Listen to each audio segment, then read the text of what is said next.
Chairman, I'll make it 7 o'clock. Thank you very much indeed. In that case, I'll invite all members who would like to join me in the prayer. Almighty God, the source of knowledge and understanding, guide the minds of those who are about to take counsel together on matters concerning this county, that in their debate and in their decisions, they may faithfully discharge the duties of their office and promote the health, safety, and well-being of those they seek to serve. Through Jesus Christ our Lord. Amen. Well, good evening, members and any members of the public. Welcome to the 224th meeting of the Council. Before I move into the agenda itself, I would remind you, members, that we have a very, very full agenda. I should be grateful if you would be as concise as possible in your contributions.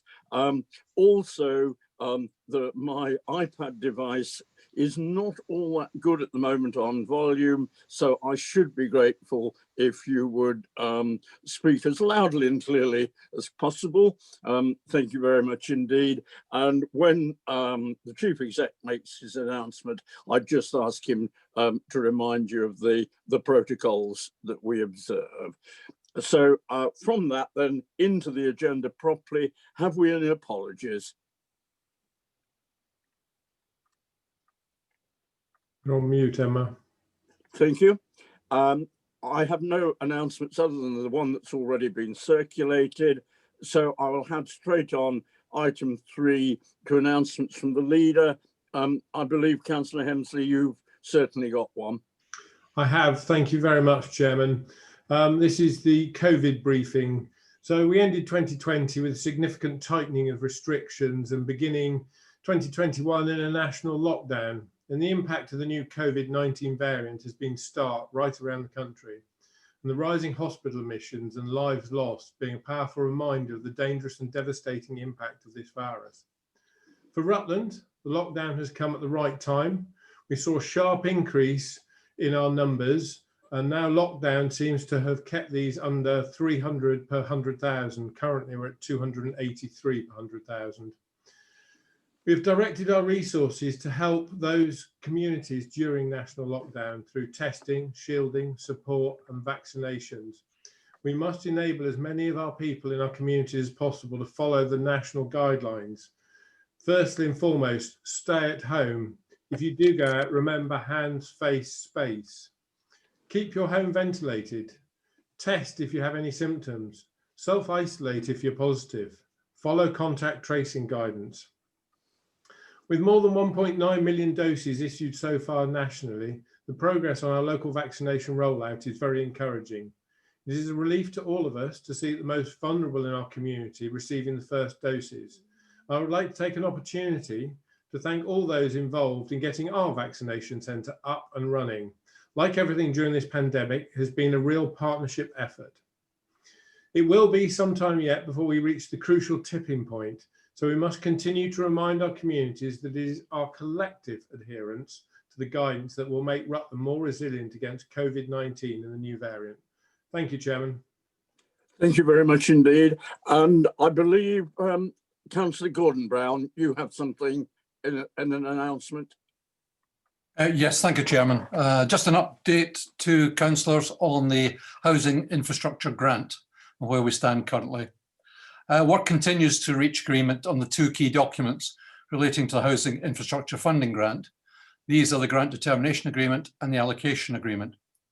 The Grant Determination Agreement, which I'll refer to as a GDA for simplicity and speed, This is the standard Homes England document, and they've been extremely reluctant to modify this for our unique project. Both the MOD and Rutland County Council have negotiated very firmly to make suitable amendments. And while some of these have been accepted, Homes England has generally maintained its standard position. The GDA is reaching completion. There are some exceptions on details on dates and wording changes requested just in the last few days by Homes England in relation to schedules attached to the main document. The allocation agreement is a document which spells out the roles and responsibilities between Rutland County Council and the MOD in executing the grant determination agreement. In the last couple of weeks, including over Christmas and New Year, as the GDA has reached an advanced stage, discussions have progressed on the allocations agreement between ourselves and the MOD. It is now hoped that within the next week or so, a finalised copy of these documents can be agreed with the MOD, Homes England, and the respective legal advisors. Assuming the remaining outstanding items can be satisfactorily resolved in the coming days, we're aiming to produce clean copies of all the documents and produce a hard copy bundle for each member. This is not an insignificant piece of work, as each bundle will run to over 200 pages. The target is to publish the documents to members only by the end of this month, along with a draft covering report, and that report will be used as the basis for the 3 formal processes which will follow. Unfortunately, due to the confidentiality requirements of both Homes England and the MOD, these document bundles will be exempt and not available to the general public. It is our intention, subject to agreement with the MOD and Homes England, to produce, as far as we possibly can, a digital copy only of the HIF documentation, HIF bid documentation for members. Some of the information on these documents will be redacted due to the commercial sensitivity required by the MOD in their future discussions with potential land sales development partners. Where possible, this documentation will also be made available on St George's website for the public to view. Timing of this, however, is uncertain, but the documents have been reviewed to identify those documents which cannot be issued and those that require redaction. Once we're in a position to have an agreement on the GDA and the allocation agreement, it is the intention of governments to issue a programme to members, which will include dates for a full members briefing and adequate time for scrutiny to review the documents prior to Cabinet and full Council considering the proposals. I'd like to put on record this evening the hard work and many long hours that both our Director of Places and the Monitoring Officer have put in over the last 9 months to bring this piece of work to this stage, especially when they've had to continue to manage their day-to-day responsibilities in these extremely difficult COVID times. Whether you support this project or not, I believe we should recognise the dedication of all our officers at these very difficult times. Thank you, Chair. Thank you very much, Councillor Brown. And then over to the Chief Executive, Mr Andrews, and if you would just remind members at some point of the protocols. Thank you very much indeed, Mr Andrews.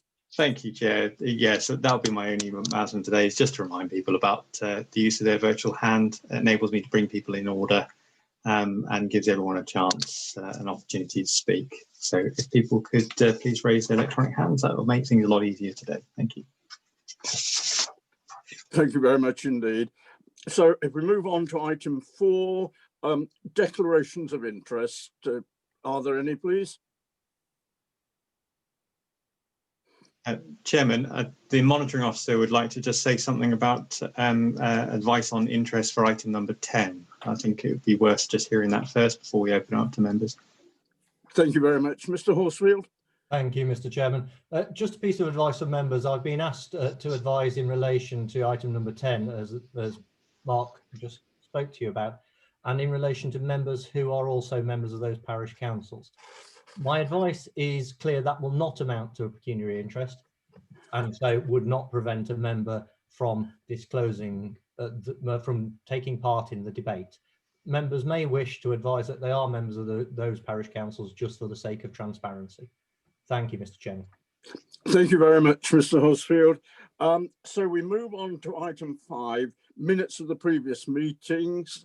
And again, the minutes as originally published were not an accurate reflection of the meeting that had taken place. The revised minutes are now, and I think all the parties concerned are perfectly happy that what you have in front of you as the revised set of minutes do reflect the spirit of that meeting. So if I could have a proposal to accept those minutes, please. Thank you, Councillor Hemsley. And a seconder, please. Councillor Ainsley has his electronic hand up. Councillor Ainsley, thank you very much indeed. I don't intend to take time on a formal vote. I'm assuming that silence indicates consent. If there is anybody who disagrees with that, please show your virtual hand now. Nothing I can gather. Thank you very much indeed. We move on to petitions and questions, deputations from members of the public. Item 6, I understand that there are none. Equally, we now move on to 7 questions from members of the council. I know that Councillor Jones has some, and I think they came in the order in which they were presented. So, Councillor Jones, if you would like to ask your first question, thank you. Thank you. Good evening, Chairman. Good evening, members. My question's for Councillor Hemsley. Councillor Hemsley, are you happy if I take question 1, A, B and C together for expedience? Yep. At the Cabinet meeting on November 17th, 2020, it was announced that Councillor Stevenson would be taking on the role of Climate Change Champion. Can the terms of reference for this role be shared with councillors and made public through appending to the minutes of this meeting? With reference to the climate action motion passed by full council in October 2019, can you confirm that Councillor Stevenson is therefore the Cabinet member taking responsibility for the delivery of zero carbon activity? And what other levels of carbon emissions from council activities, and how has this been calculated? Thank you. Thank you very much for those questions, Councillor Jones. I'll answer them in the order you asked. So, A, I have asked for the terms of reference for the Climate Change Champion to be drafted, and these can be circulated with the minutes of the meeting. I would like these to be informed by the discussion and debate that is planned with councillors and our community in the coming months. And I would like final terms of reference to be agreed at annual council with the appointment of a Climate Change Champion for 2021-22. Part B of the question, which was the reference to climate change motion. Yes, following the recent changes in Cabinet responsibility, I can confirm that Councillor Stevenson is the Cabinet member responsible for leading the Council's action plan on climate change. And the final question, Councillor Stevenson will be addressing the planned programme of works to implement the Council's approach to climate change, undertaking an up-to-date carbon emissions baseline assessment for both the Council and the wider county will be key. To date, we have used benchmarks, estimate data published by the Department for Business, Energy and Industrial Strategy, otherwise known as BEIS, to assess the carbon impact within the county. And the link to that will be attached to the reply here. So that's the answers to 1, A, B and C, Councillor Jones. Many thanks. Thank you very much. You may ask a supplementary if you wish, Councillor Jones. No, I'm happy with those answers. Thank you. Thank you. So if you continue to your next question. The climate action motion committed to ensuring that the executive and scrutiny functions review council activities, taking account of production and consumption emissions, and produce an action plan within 12 months, together with budget actions and a measured baseline. What precisely has Cabinet done in the last year to fulfil this requirement? On how many occasions has each scrutiny panel reviewed council activities, taking account of production and consumption emissions, and as a result produced an action plan? And finally, where on the forward plan is there an action plan to reduce carbon emissions? Thank you again, Councillor Jones. So alongside the Council's climate change motion, it was agreed the Growth, Infrastructure and Resources Scrutiny Panel would convene a biodiversity task and finish group. This task and finish group took priority and has now concluded its discussions and published its findings in October of last year. The COVID-19 pandemic has obviously impacted timescales for developing a comprehensive carbon reduction plan informed by a measured baseline. However, the pandemic has also provided opportunities for the Council to take positive steps in reducing its contributions to carbon emissions. By taking prompt action to enable staff to work from home and continue to do so since March 2020 has led to a considerable reduction in both business and commuter mileage and associated emissions. In addition, the Council has taken the difficult decision to maintain a virtual offer for a number of services as they were previously accommodation-based, such as Brightways, Jules House and the Culture and Libraries. This has resulted in a reduction in energy usage and again associated carbon emissions. We have also continued to pursue funding opportunities to promote sustainability and carbon reduction. We have successfully secured grant funding to promote active travel, and cycling and walking routes. Through a consortium bid in conjunction with Peterborough Council and led by Portsmouth Council, we've been successful in securing Green Homes grant funding. This should enable some homeowners in the Rutland area to secure a financial contribution to home energy efficiency improvements.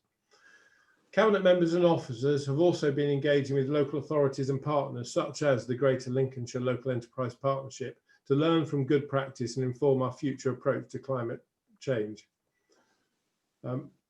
The Part B question, the scrutiny panels are not something I would influence, but I would hope that the Scrutiny Commission will engage with Councillor Stevenson to inform the action plan. And as before, Growth, Infrastructure and Resources Scrutiny have already considered the findings of the Biodiversity Task and Finish Group in October 2020. And then finally, your question was, where would you find it on the forward plan? I would argue it is already part of the forward plan as it is part of our decision-making process. But I also understand that we need to formalise this work and Councillor Stevenson will expand on this later. Thank you very much, Chair. Thank you. Again, if you have a supplementary, Councillor Jones. Well, I agree, we do have to formalise the work. You mentioned the Biodiversity Task and Finish Group and the report they came up with. I think that was a great piece of work. My only concern with it is that it didn't have any timelines or any officer responsibility allotted to it. So I wondered whether we could see that this plan is actually going to be put into action in this coming year as we move into the growing season. Thank you very much, Councillor Jones. I will ask Councillor Stevenson to include that in her plans going forwards. Thank you. Yeah. Thank you. And I know you have some questions for Councillor Stevenson, so if you'd like to move on to those, Councillor Jones, thank you. I will. Good evening, Lucy. Question one is, what is the programme for what you'll be undertaking in the role of climate change champion? Thank you for your question. It is essential to have a coherent plan that includes a comprehensive understanding of why addressing climate change is crucial to ensure a future-proof planet as we head through the soon-to-be formally recognised Anthropocene age. The interdependencies to other key issues, such as biodiversity, and an overarching understanding of this at a global level is fundamental. I believe we are in the Anthropocene age, whereby human activity on Earth has had an impact on the planet. How we live is no longer sustainable. The planet cannot cope with how humans use the planet. To address this will not simply be a case of addressing climate change, rather reviewing and altering the core values by which we have hitherto lived our lives. To consider this, therefore, as a standalone programme of work would be ill-advised. To effect fundamental and lasting change, this will need a whole organisation approach. With this in mind, the future Rutland conversation work will need to be the overarching backbone. What we aspire to deliver, and most crucially, the way in which we deliver it, has to be underpinned by a fundamental shift in our values as individuals and as a collective community. In terms of specific work for an effective approach to climate change, I propose that there are 5 key areas that must be included. Scoping, establishing our boundaries, what we are responsible for, and where partnership working will be required to achieve a common goal. A carbon baseline assessment, detailed and specific analysis of where we are currently at. The identification of deliverable decarbonisation projects, a comprehensive and cohesive finance plan, and finally monitoring and evaluating sufficiently to enable any plans to be flexible, working documents, but can develop as needed to deliver our duty to reduce the impact of human activity on climate change. Within all this, we need to be clear of the interdependencies between the various services and underlying policies. This is a very complex piece of work and one that will need everyone's support. Thank you again. Have you a supplementary on this part, Councillor Jones? Thank you. I don't thank you, Chair. So if you move on to the next one, then thank you. How do you intend to involve the public of Rutland with the climate change debate, Lucy? Again, another excellent question, which drives to the crux of the climate change issue. This is not a challenge for any one person, organisation or business, county or indeed country. To be successful, everyone must play their part, not least with an acknowledgement of where we are at as a species on a planet and an overarching understanding of how the choices we make can have a positive and an accumulative impact. In the spring, RCC will be hosting a climate change summit. This will be streamed to enable as many people as possible to attend. One of the outputs of this will be the establishment of climate action groups within our community. This will be crucial with supporting individuals to address their carbon footprints. There is much good practice to be tapped into, not least the report due in the spring from the newly formed UK Citizens Climate Assembly. The pandemic-induced pausing of the overarching climate action partnership involving stakeholders from across the county needs to be restarted and will provide an essential input into the programme for the Climate Summit. It is also crucial that this engagement is not confined to our adult population. Work with the Rutland Youth Council and our schools likewise crucial. On that note, I would wish to bring members' attention to the work on food waste that the Rutland Youth Council is currently undertaking, which has a helpful synergy with the work that the Waste Management Board is currently doing, reviewing and developing a new waste management strategy. Thank you. Again, a supplementary or not? No, I'm fine, thanks. Thank you. Your next question then. Thank you, Councillor Jones. With reference to the climate action motion passed by full council in October 2019, could this council hear Councillor Stevenson's plans to A, ensure that Cabinet and an officer of the senior management team embed this work in all areas, and B, take responsibility for reducing as rapidly as possible the carbon emissions resulting from the council's activities, ensuring that any recommendations are fully costed and affordable? Brilliant. Thank you. Right, question A. As previously mentioned, the future Rutland conversation work will enable work to be embedded as standard practice across the council. A starting point is our reports. Climate impact needs to be identified in all reports as we do equality and diversity. To be clear, this is not a one-person job. As your questions have demonstrated, how we all work together as elected members is crucial.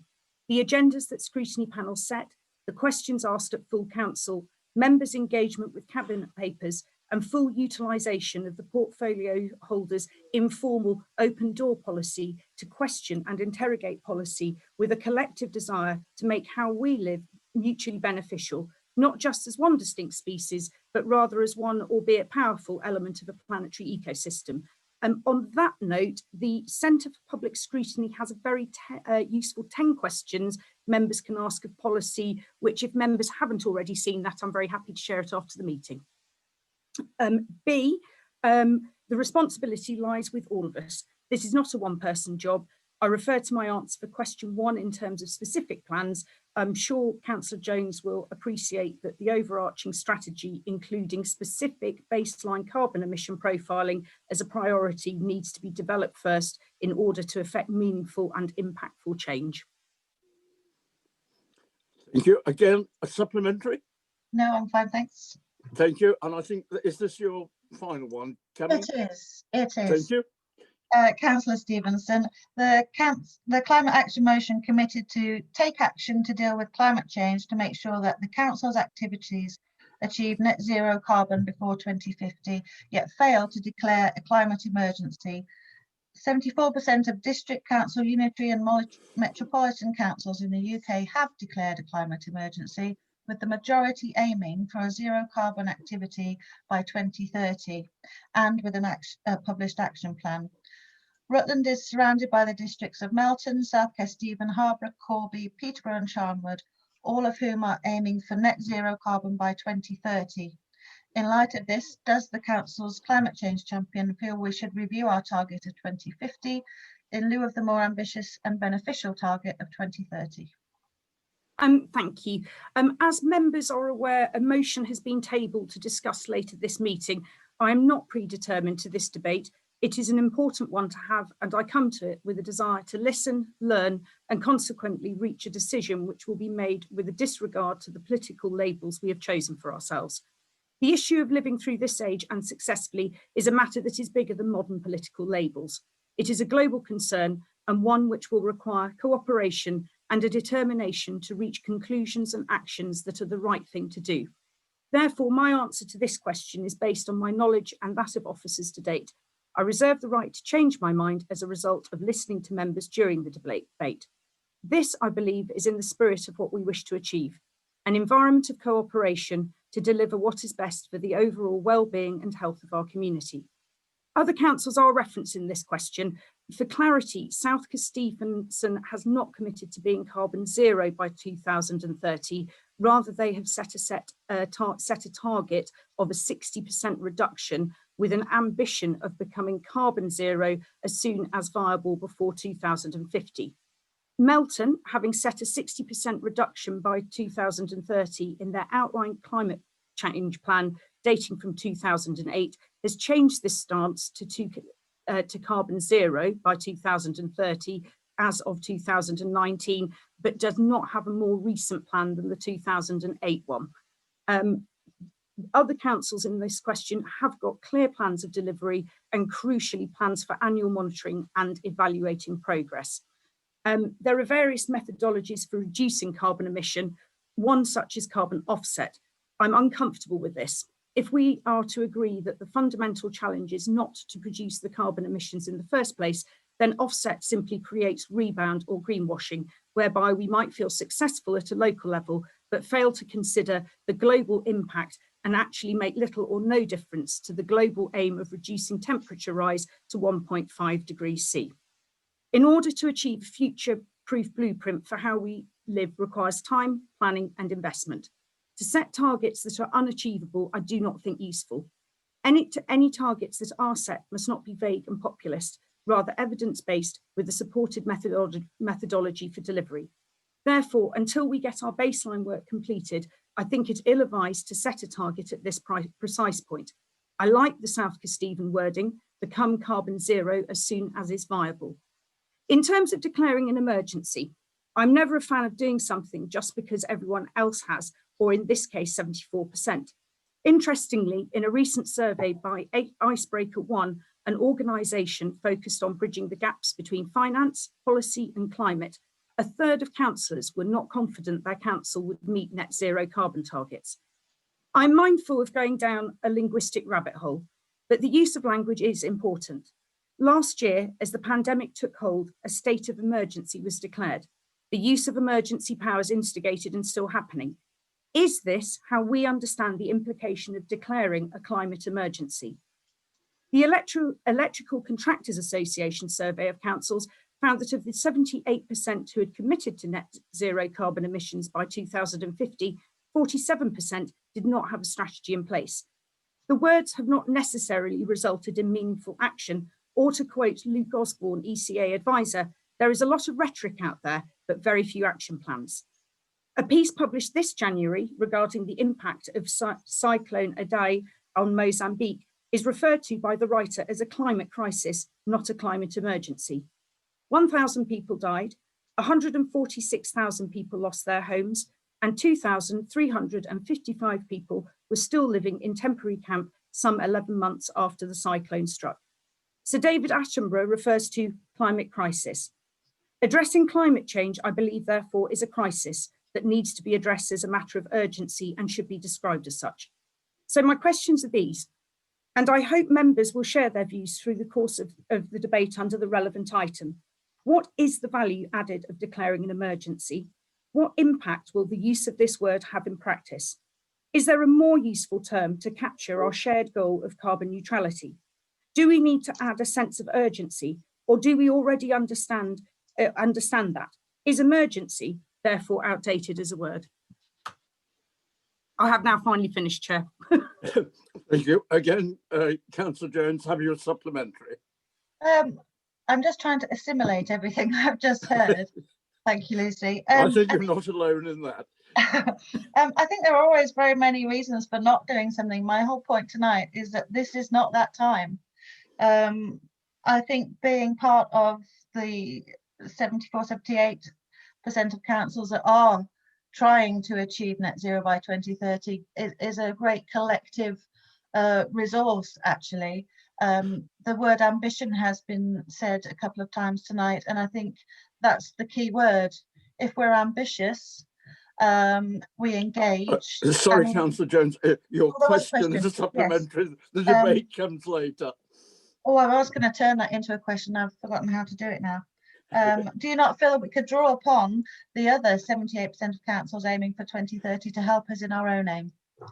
If they've got really good plans, but as far as I can see, that the actual meat on the bones, which is perhaps unfortunate in environmental debate, is lacking. So I'm not that keen to have a collective march in a direction that might not actually be the right one for what we actually want to achieve. Right, thank you very much, and thank you for those questions. I think Councillor Dale, you have a question for the leader. Thank you, Mr. Chairman. Would the leader agree that the option he chose last June to take all his allocation of seats on scrutiny and committees has resulted in some of his members sitting on 3, 4, 5 panels, while members of other groups or on non-aligned groups, does he think this, have none, sorry, does he think this is a fair indication of an open, transparent and all-inclusive council, which he stated he wanted 2 years ago? Councillor Hemsley. Thank you, Councillor Dale, for your question. I would think that it is a question that could be asked of all group leaders, as I understand that we have all taken our full allocation of seats. With regards to the comment on open and transparent, I have asked that all chairs ensure that as our constitution allows for contribution from councillors, that they can attend any meetings and they can raise their views. This allows any elected member to raise a view on any topic, and any elected member can attend any of these meetings. There are also numerous all members briefings to ensure that we are enabling all councillors the opportunity to be involved. It is, however, up to each elected member to choose their priorities and attend these if they wish. Thank you, Chairman. Have you a supplementary, Councillor Dale? Well, yes, thank you, Mr. Chairman. Could I ask the, wait a minute, where's it gone? Could I ask that we could ask the Constitution Review Committee to look into this in looking into it, to allocate a further 2 seats on each scrutiny panel. The reason is that, Mr. Chairman, I find, having not been sitting on a panel for this last 6 months, it's like looking through a frosted glass window when you are looking into a panel. You don't feel inclusive like you do if your name's on that panel. And I would ask if we could have it looked at by the Constitutional Review Committee to see if, and bring it back as a proposal, if they felt fit. Can I just... Councillor Hemsley? Yeah, thank you. Thank you for that comment there. I believe it's not actually probably the Constitutional Review Working Group. I think it's at annual council we can debate how the seats are apportioned. But maybe that's something we can share with the monitoring officer, and we can come forward with a solution if that would help. Thank you very much for that. Councillor Coleman, I think you have questions lined up. I do indeed, Chair, but I'd like to save them until the debate on agenda item 10, please. Thank you very much indeed. In that case, I will ensure that you are called early in that debate, Councillor Coleman. Thank you very much indeed, and thank you for those members asking the questions. Item number 8, referral of committee decisions to the council. I'm told there are none. Item 9, call-in of decisions from the cabinet meetings during the period 19th of November to 11th of January. Again, I'm told there are none. So we do now move into item number 10, which is the Cabinet report on page, starting on page 5 on your agenda. So is that Councillor Gordon Brown leading on that one? Yes, it is, Chair. Yes. Thank you, Chair. Chair, I'd like to propose the recommendation to Council that payments be made to parish councils for the community infrastructure levy money that they would have received but for the issues described in the report 153/2020. In proposing this recommendation, I would first like to explain the background to the decision that was taken by Cabinet in 17th November 2020. In summary, the process for making CIL claims, that's community infrastructure levy claims, was not sufficiently robust, as it relied on manual interventions and 2 computer systems in the planning functions which were not linked. During the period from 2017 through to the end of 2019, when a new permanent CIL officer was appointed, there's been a high degree of personnel change within the functions responsible for CIL claims and payments. In the 4 short years, there have been 5 directors responsible for the places function. We're now on our 6th director. There have been 3 planning managers and 5 changes of personnel in planning policy, plus an officer on long-term sickness.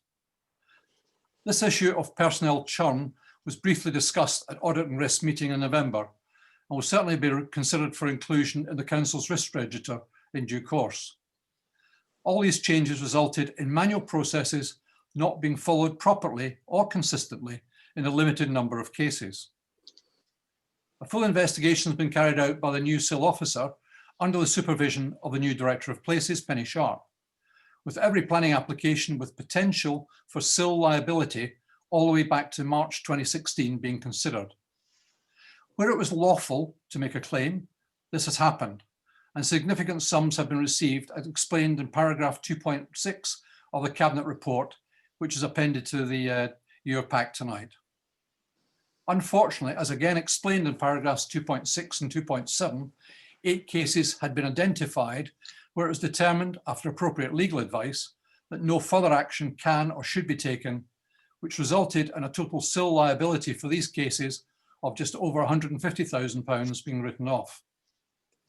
Of the remaining cases described in paragraph 2.9 of £30,000, the investigation of which had not concluded at the 17th November, further work has subsequently taken place, and it's been established that only 1 property was liable for an unrecoverable CIL liability, resulting in what I'd term a real write-off of £3,200. There's also a technical write-off of £7,079 relating to a self-build property, which is actually exempt from CIL, but as we have been unable to persuade the landowners to sign the documentation, technically, we must consider this as a write-off. The other properties were found to have no liability because they are either no net floor space increase or they were subject to self-build relief, and the paperwork was satisfactorily completed on these properties. Coming back to the paper in front of you this evening, at the meeting on the Cabinet on the 17th November, I proposed, and it was agreed by Cabinet, that we should seek a way in which the parish councils who did not receive their 15% CIL contributions could be compensated. Hence the paper in front of you this evening. The only reason that these councils did not receive these historic CIL payments was for developments which have been actually taken place in their communities is due to poor administration within Rutland County Council. Cabinet agreed that it was unfair to these councils and their residents, they should not have received that money, as the development has been completed and they would not receive help to mitigate the impact of those developments, which, as members will recall, was a fundamental part of the Localism Act 2011. I appreciate better than most in my role as portfolio holder for finance that we should not be increasing spending. I'll start again. We should be reducing spending, not adding to it. But tomorrow, I believe we have the responsibility to pay our dues to these councils. And therefore, Chair, I propose the recommendations. Thank you. Thank you very much. I'll take a seconder and then open to the debate. Could I have a, thank you, Councillor Hemsley, all that. Again, Councillor Coleman, if you wish to speak immediately, I would do as I said and let you speak first. But if you choose to remain a little bit later, entirely up to you. Councillor Coleman's hand was up. Councillor Coleman, do you want to come in? And before you do, just as we've had the benefit of your questions, just to remind Council Chairman, if it's okay, that the write-off described is a matter for Cabinet. That decision has been made. The recommendation that's being proposed today is payments to the parish. That's what the debate is about. Councillor Coleman, did you want to come in? Yeah, thank you, Chair. Thank you, CEO. Whilst I agree with Councillor Brown that, you know, this is probably morally the right thing to do, we obviously do have to take into account, I think, that we did not get a full percentage of the money that was owed to us as Rutland County Council.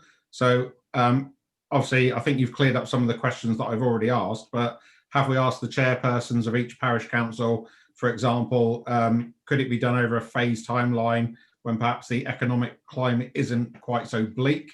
Or again, it's basically just trying to find out, what do the parish chairs think of this, and is there any other options?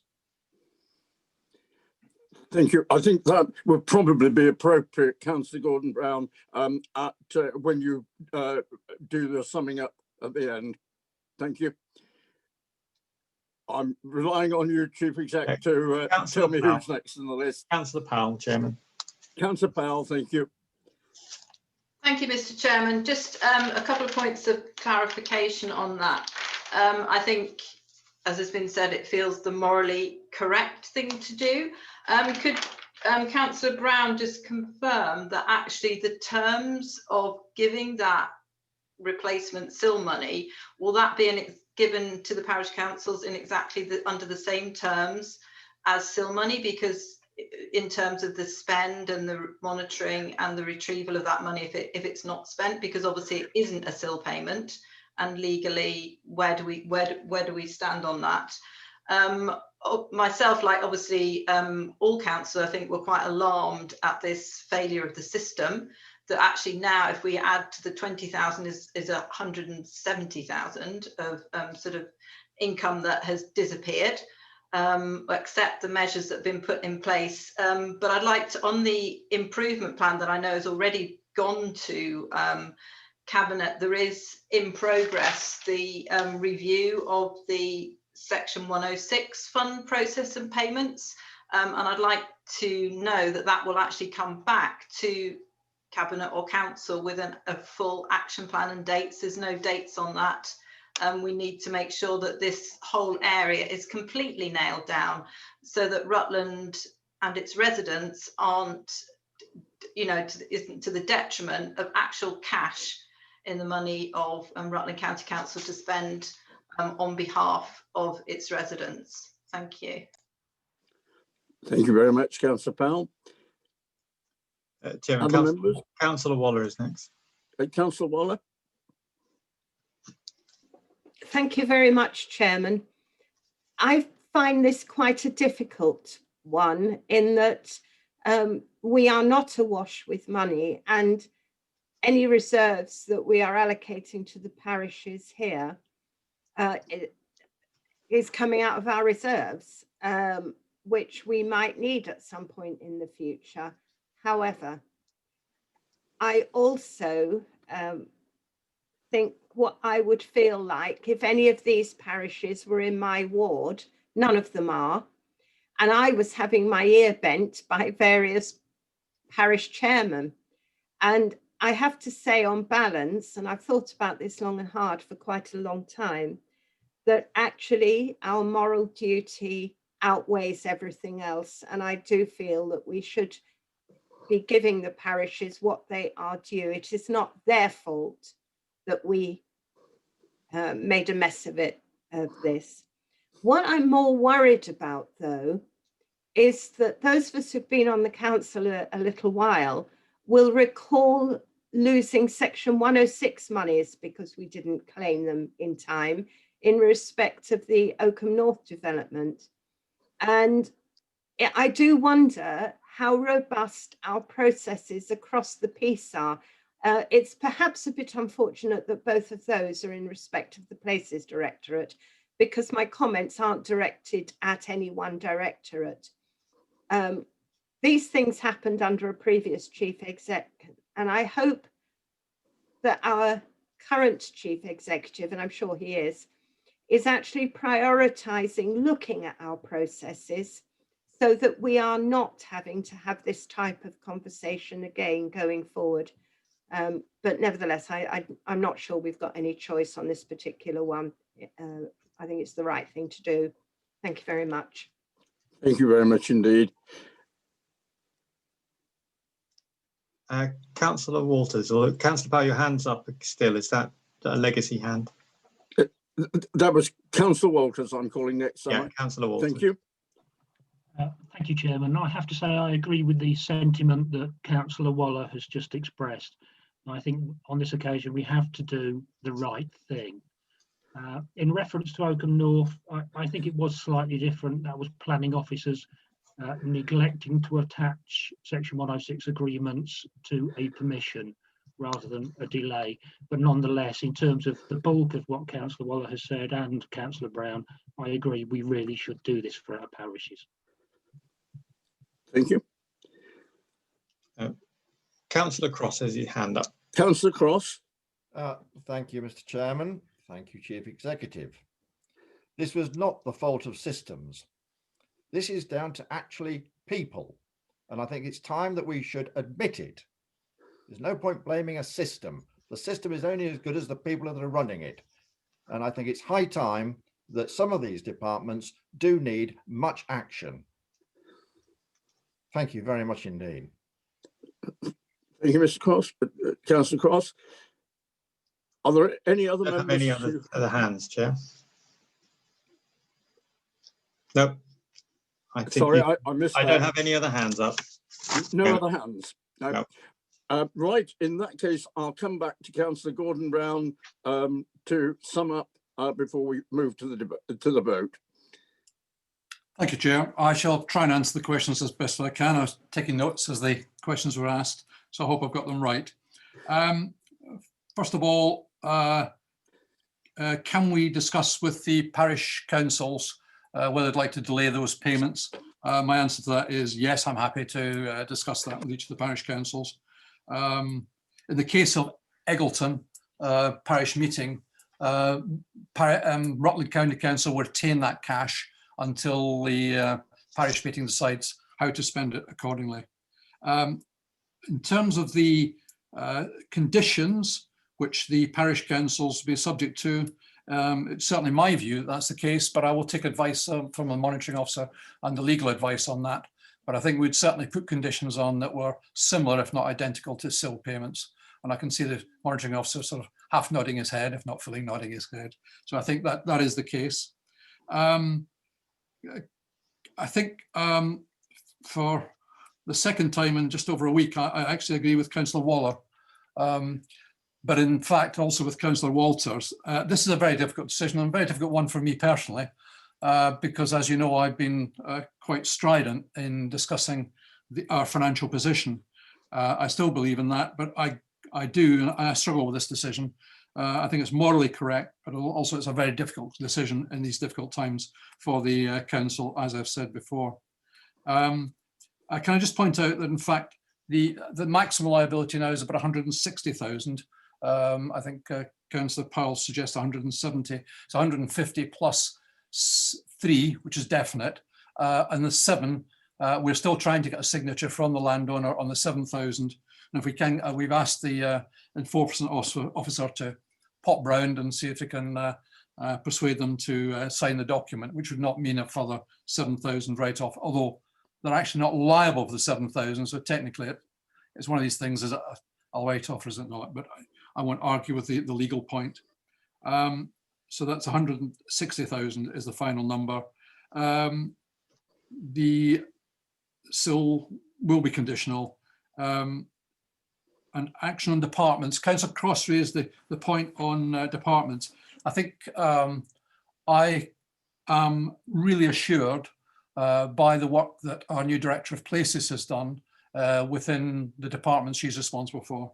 I think the work that she's done, particularly through the SIL and the action she's taken, demonstrates real, what I was hoping for in a Director of Places, real performance management.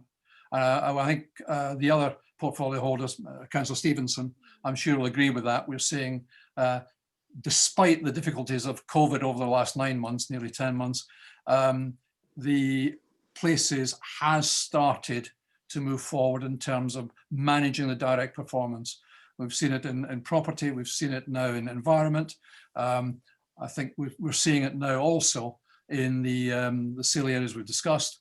I think there are other areas, and particularly highways, and I'm sure Councillor Stevens will agree with that.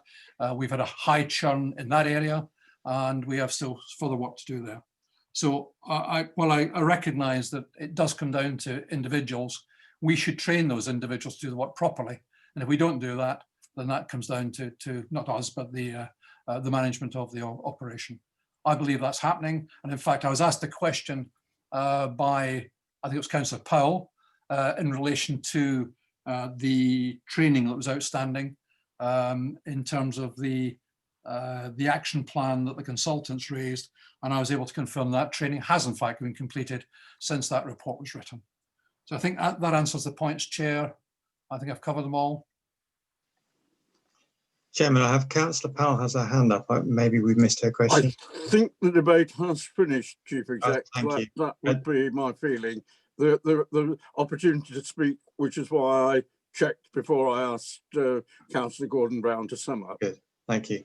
Thank you. Chair, just if there are any further questions, I'd happy to answer them directly to individual councillors.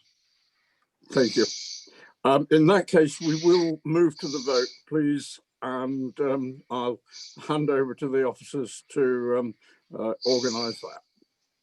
Thank you, Chair. Councillor Ainsley? Mark Oxley's got his hand up, so I don't know what is this a point of order, Councillor Oxley?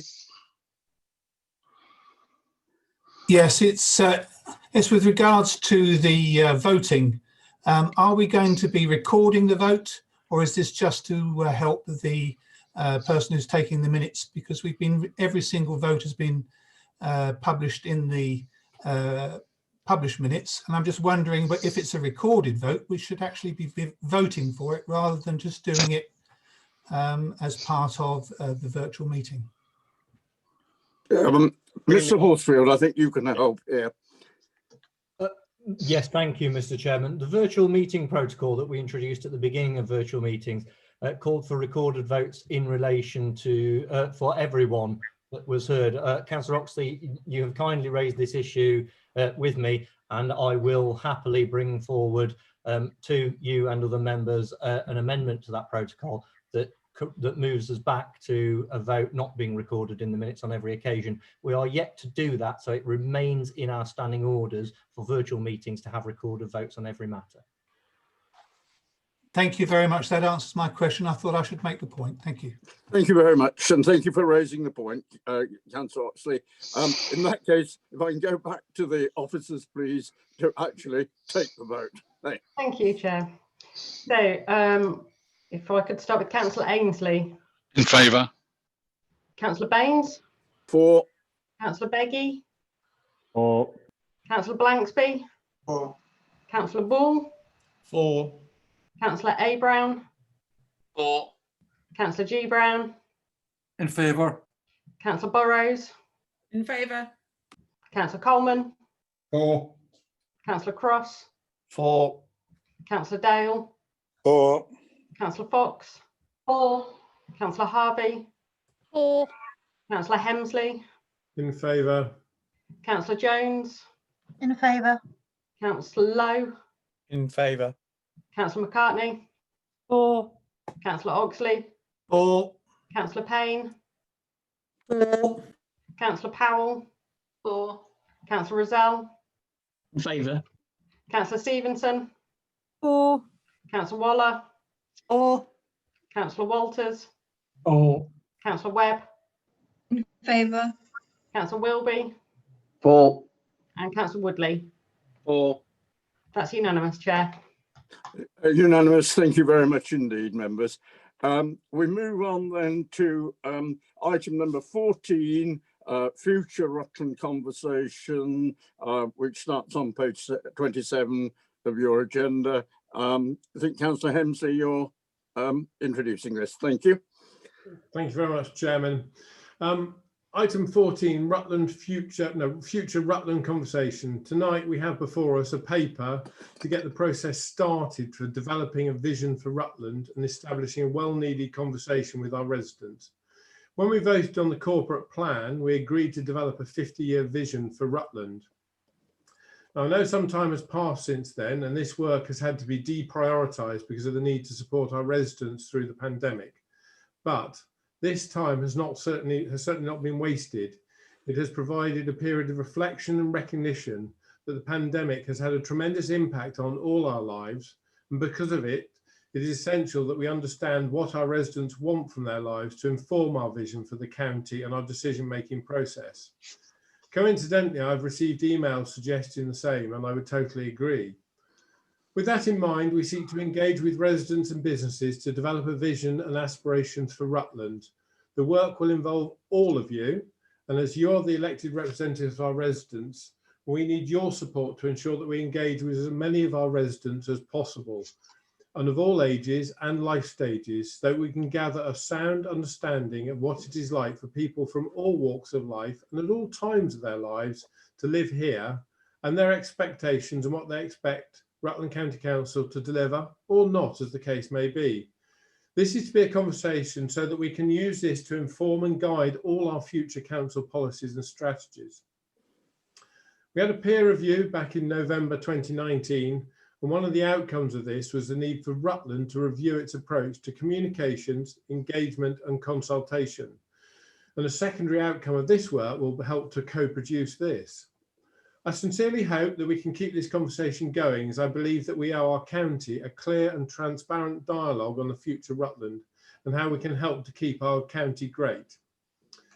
There are a couple of examples that have been shared with you as part of this report. I think it's very important to understand that whilst there may be some aspects that could have been delivered differently, there is little point in taking a perfectly good wheel and throwing it away, when all one needs to do is adapt the wheel to one's own needs. So tonight, I hope that we can agree that the work can start on this project, and I look forward to working with all of you to help inform the co-production of future Rutland. I would like to add finally that we have already had letters from interested parties that can see how important this work will be for the understanding of the health needs of our county. I've also shared the concept with some local businesses, and they're keen to help inform this work as well. We cannot start too soon on this work, and I think that in today's climate, it is great to have something that looks beyond COVID-19 and addresses the opportunities that we all could have. I welcome your thoughts on this and hope that tonight is the start of a fruitful conversation. I would like to propose the report, Chairman. Thank you. Thank you very much indeed, Leader. In that case, could I again ask for a formal seconder and then open the debate? I see Councillor Stevenson seconding. Thank you very much indeed. Members, over to Chairman, you. Before we move on, just a point of order. We've missed agenda items 11, 12 and 13, so we'll need to go back to that after this item. I presume my numeracy is now a matter of record, Chief Executive. I'm sorry, I couldn't pick it up before we enter that debate.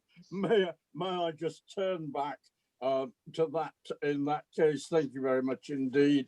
On reports from members of the committee, I am informed that there are none.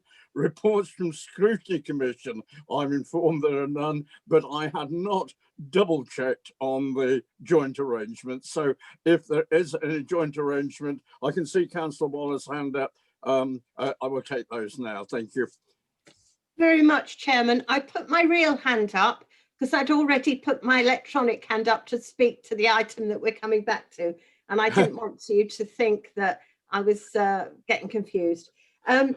Simply to say that since the last council meeting, we have had a further meeting of the Leicester, Leicestershire and Rutland Joint Health Scrutiny Committee that I attended, and Councillor Harvey also attended. And we have produced some notes for the benefit of members of this council. And the official minutes, of course, are produced by Leicestershire County Council, and they are full and thorough minutes of that meeting. So members of the public are interested, I would urge you to look on the Leicestershire County Council's website. Thank you. Thank you very much, Councillor Waller. Is there anyone else who's anything to report on external things? I'm safe, am I, No. Chief Exec, now to move on to You are. the debate? And Councillor Waller, you'd already indicated, so would you like to carry on? Thank you. Thank you very much, Chairman. I find this quite a difficult report.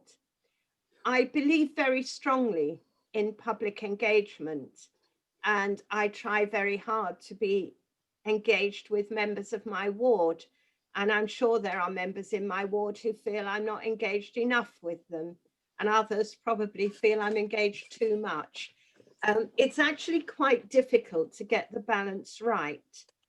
And the mode of engagement is also quite difficult to get right, particularly now when we are restricted in one sense, but also have more opportunities in another sense, because I know from some of the meetings that we've held via these electronic media that we've had more people from Rutland engaged with us than we had when we simply met in the council chamber. So I haven't got any answers. I've just got lots of questions. And one of the questions I've got about this is that I think what we failed to do in the past is to develop a communications strategy that satisfies the various interest groups. And I don't mean that in a formal sense, although some of them are formal, but I don't think we've got a strategy that engages them in a way that they all want to be engaged with. And I think that should come first before we engage on anything in particular. And certainly not on a vision, excuse me, when we've actually got some here and now quite difficult engagements that we are undertaking. And Councillor Walters tomorrow afternoon will be with the Health and Wellbeing Board launching an engagement activity around healthcare in Rutland, for example. And we know from previous council meetings that we're going to be reletting a number, potentially, I should say, reletting a number of contracts, one of which is around leisure. And presumably we will want to do some engagement with the public about what sort of services they want from us. So the reason I have the difficulty with this is not what we're trying to do in it, but it's the limitation that the timetable is imposing on it. And I think what we're trying to do in this is work out the best way of engaging and then doing the engaging simultaneously. And that's where I'm a bit uncomfortable. And as I speak now, and I'm the first to speak from members of the council, my inclination is to abstain.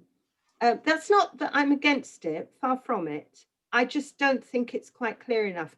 But I will make up my mind in light of the other discussion that we have this evening. And I apologise to Councillor Oxley for sounding rather like him when I said that. Thank you. Thank you very much. Councillor Woodley is next, Chair. Councillor Woodley, thank you. Thank you, Chair. I'm in a similar mindset as Councillor Waller, to be honest. It's the quite aggressive timescale, and I understand that the report is setting out to deliver and get on and show commitment to a great plan. I'm just cognizant of where we are today with the accessibility of all of these groups, with the current COVID restrictions, which in all honesty we don't know how long it's going to go on for. And all I was going to ask is if we could somehow be mindful of allowing us to extend that without looking like we failed to meet a target again, because council bashing is something that people seem to relish, and I don't think it's fair on this particular item. I think it's very important. I think what we're going to gather from our residents is useful information to support the plan. I just think we need to think about, is this timescale a little aggressive? Because I want success for this initiative, and I don't want it to be mired in people saying that they didn't get an opportunity to speak in a fair and proper manner. Thank you. Councillor Powell is next, Chairman. Councillor Powell. Thank you, Mr. Chairman. Yes, I agree. I mean, we do need to listen. I think that's what elected members do all the time, and I'm pleased that there has been more put in this now about the role of elected members in shaping this policy. However, I'm disappointed and concerned, like the previous two councillors, I think, on a few counts. Firstly, the peer review was mentioned, but actually I think this plan doesn't address the issues in the peer review in terms of, a bit like Councillor Waller was saying, in terms of the thinking about how we engage, the types of engagement, what we want to get out of it. So I think we've a bit paid lip service to the peer review in this plan, and we haven't properly done the more detailed analysis before launching it. Second, the timing. I think it is quite rushed. I welcome the fact that members will have a briefing, but it's next week. We haven't had a date yet. Thirdly, again, it's how it fits in the overall strategy. I noticed that tomorrow there's a paper coming to Cabinet about the future of leisure service. I'd have thought that was a key point of the Rutland. It just doesn't feel very joined up to have a separate project on that. And lastly, I suppose it's how it will be sustained and how it will translate into action and inform future strategies. I mean, you might say that can be developed later, but I think if we're setting out on a plan to do this, we need to have a whole plan that actually at least considers some of the ways in which this will be put into action, and won't just peter out at the end. It needs to become a sustainable thing, the long-term engagement. It won't just peter out. So I do have concern. Let's listen, but do it with a sort of well thought through plan as a part of an ongoing sort of cohesive and integrated approach. But I welcome the opportunity to have a briefing on it on a separate occasion where we can actually explore it in more depth if that's the case. So yeah, I am concerned about launching this as it stands at the moment. Thank you. Thank you. Councillor Rizal is next, Chairman. Councillor Rizal. Chairman, thank you. I have to say I'm struggling with everything I've heard so far, other than for Councillor Hemsley. Often we sit here and we listen to comments which really mean, let's just kick the can down the road again. Let's put it into the long grass until we've managed to form a few bodies and groups, had some more discussions, navel gazing, have a look around the room. You know, sometimes there's an opportunity to start something rolling, and it might not be perfect, but I can absolutely guarantee that if we do nothing, which is what I suspect people want to do for a period at least, then in 12 months' time, somebody will come back and comment that we failed to start anything.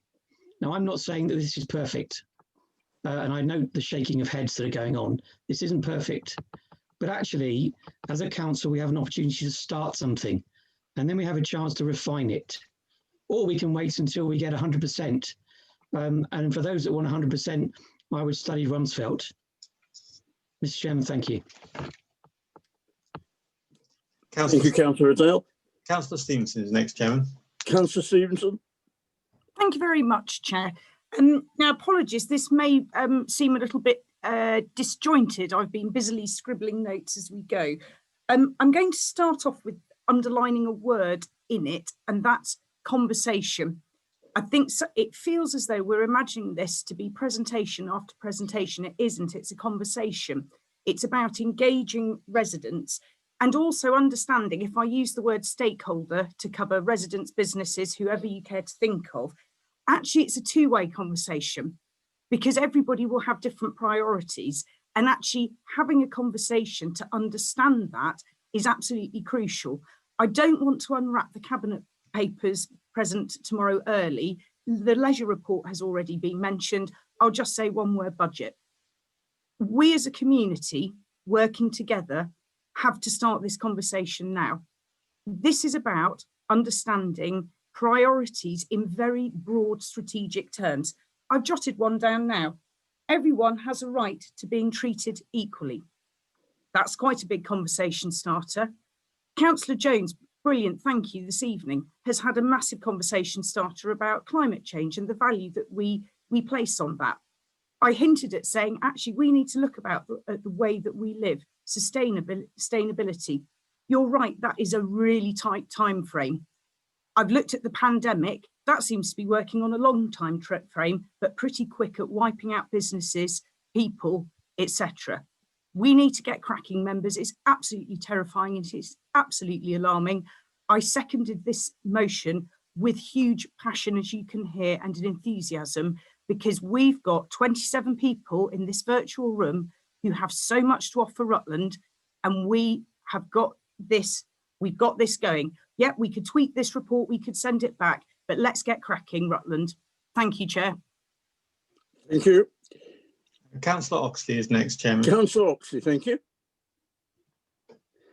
Thank you, Mr. Chairman. Yes, I welcome this initiative, but I'm still waiting to hear exactly what is planned, and I hope that will become much more obvious when we have the all-member meeting, when we can have a much more open debate on the subject. I particularly welcome the fact that elected members are once again going to be given a role in driving this forward, acting as a bridge between the wider community and the council.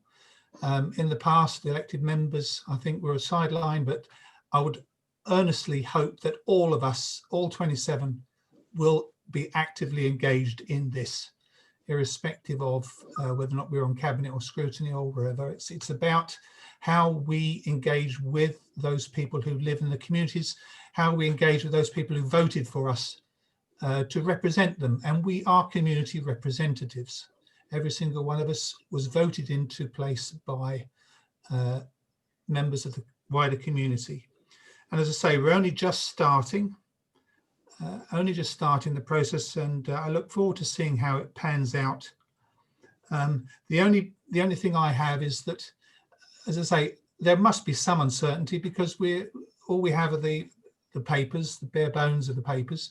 I think once we have had the briefing, we've had a chance to look at, I know that Holly's been working very hard on putting some facts down. Well, she's been building a strong, coherent paper, which hopefully we'll be able to have a look at.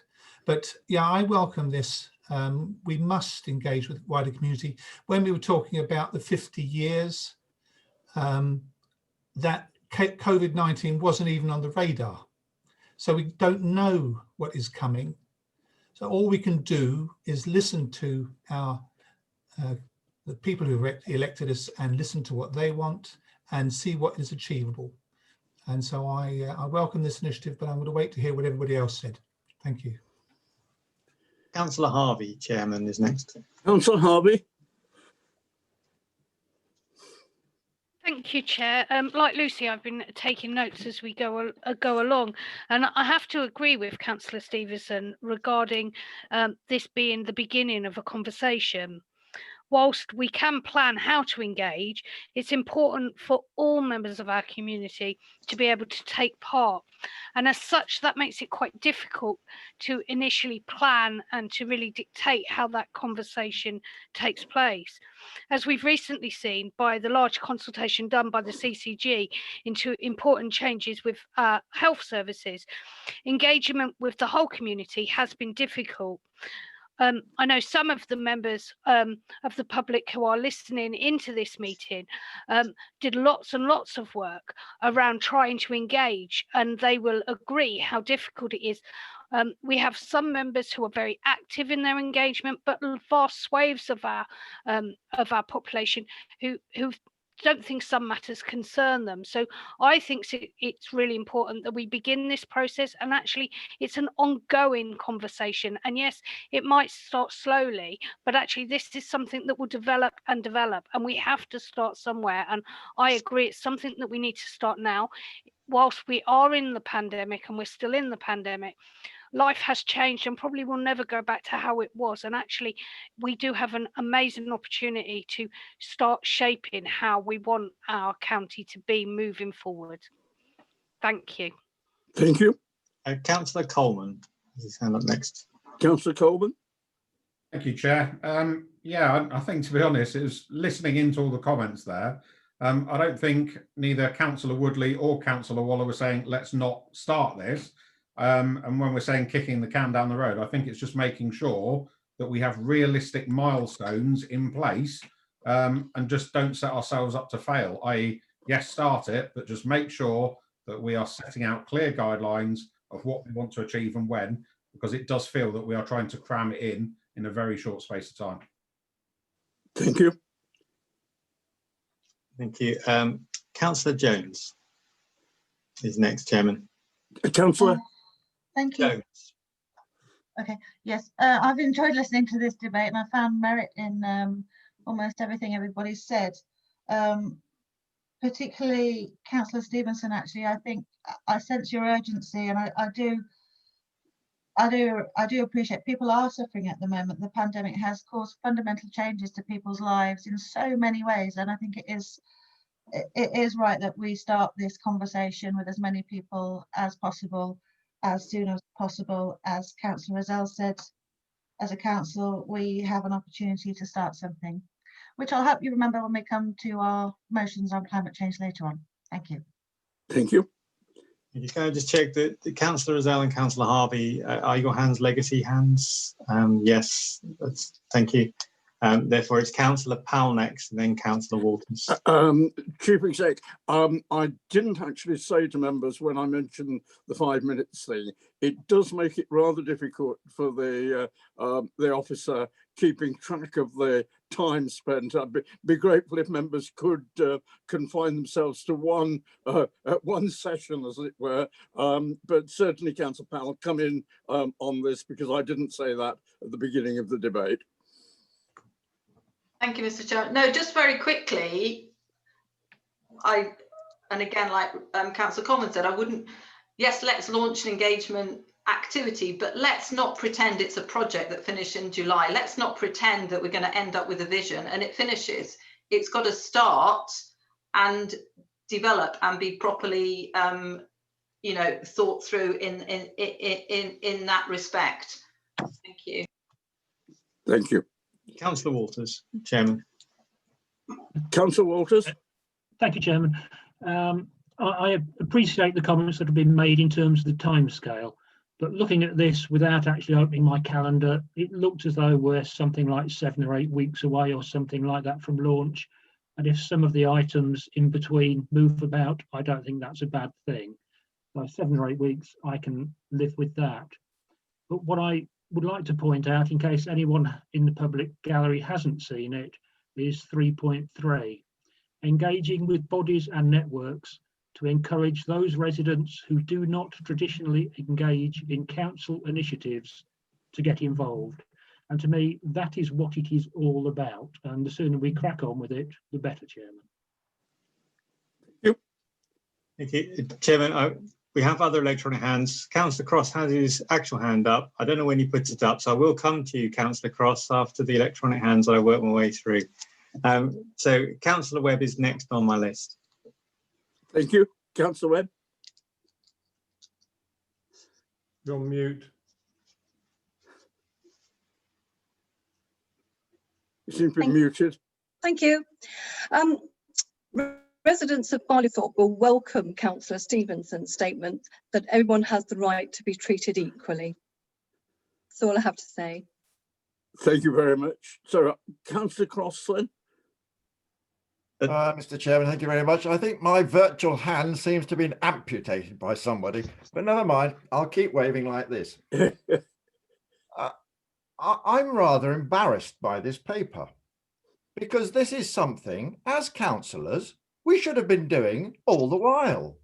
We should have been speaking to people, making ourselves known to people, welcoming people to phone us and ask what's going on or to complain about matters. Now, you know, I don't know where this is going to get us, because we've got a young youth council. I don't know how well that's going at the moment, but we have tried over the years to get more people involved in the decision-making process. Now, when we look at 3.1, to shift the way in which we communicate and engage with people, well, we certainly want to do that, because the amount of battling we've been doing over this last year with certain residents in many villages is, in my mind, complete anathema. So please, let's us councillors start doing what we should be doing and representing the people in our wards. We don't need another talking shop to tell us what we should be doing. Thank you, Mr. Chairman. Thank you, Mr. Councillor Cost. Beggy.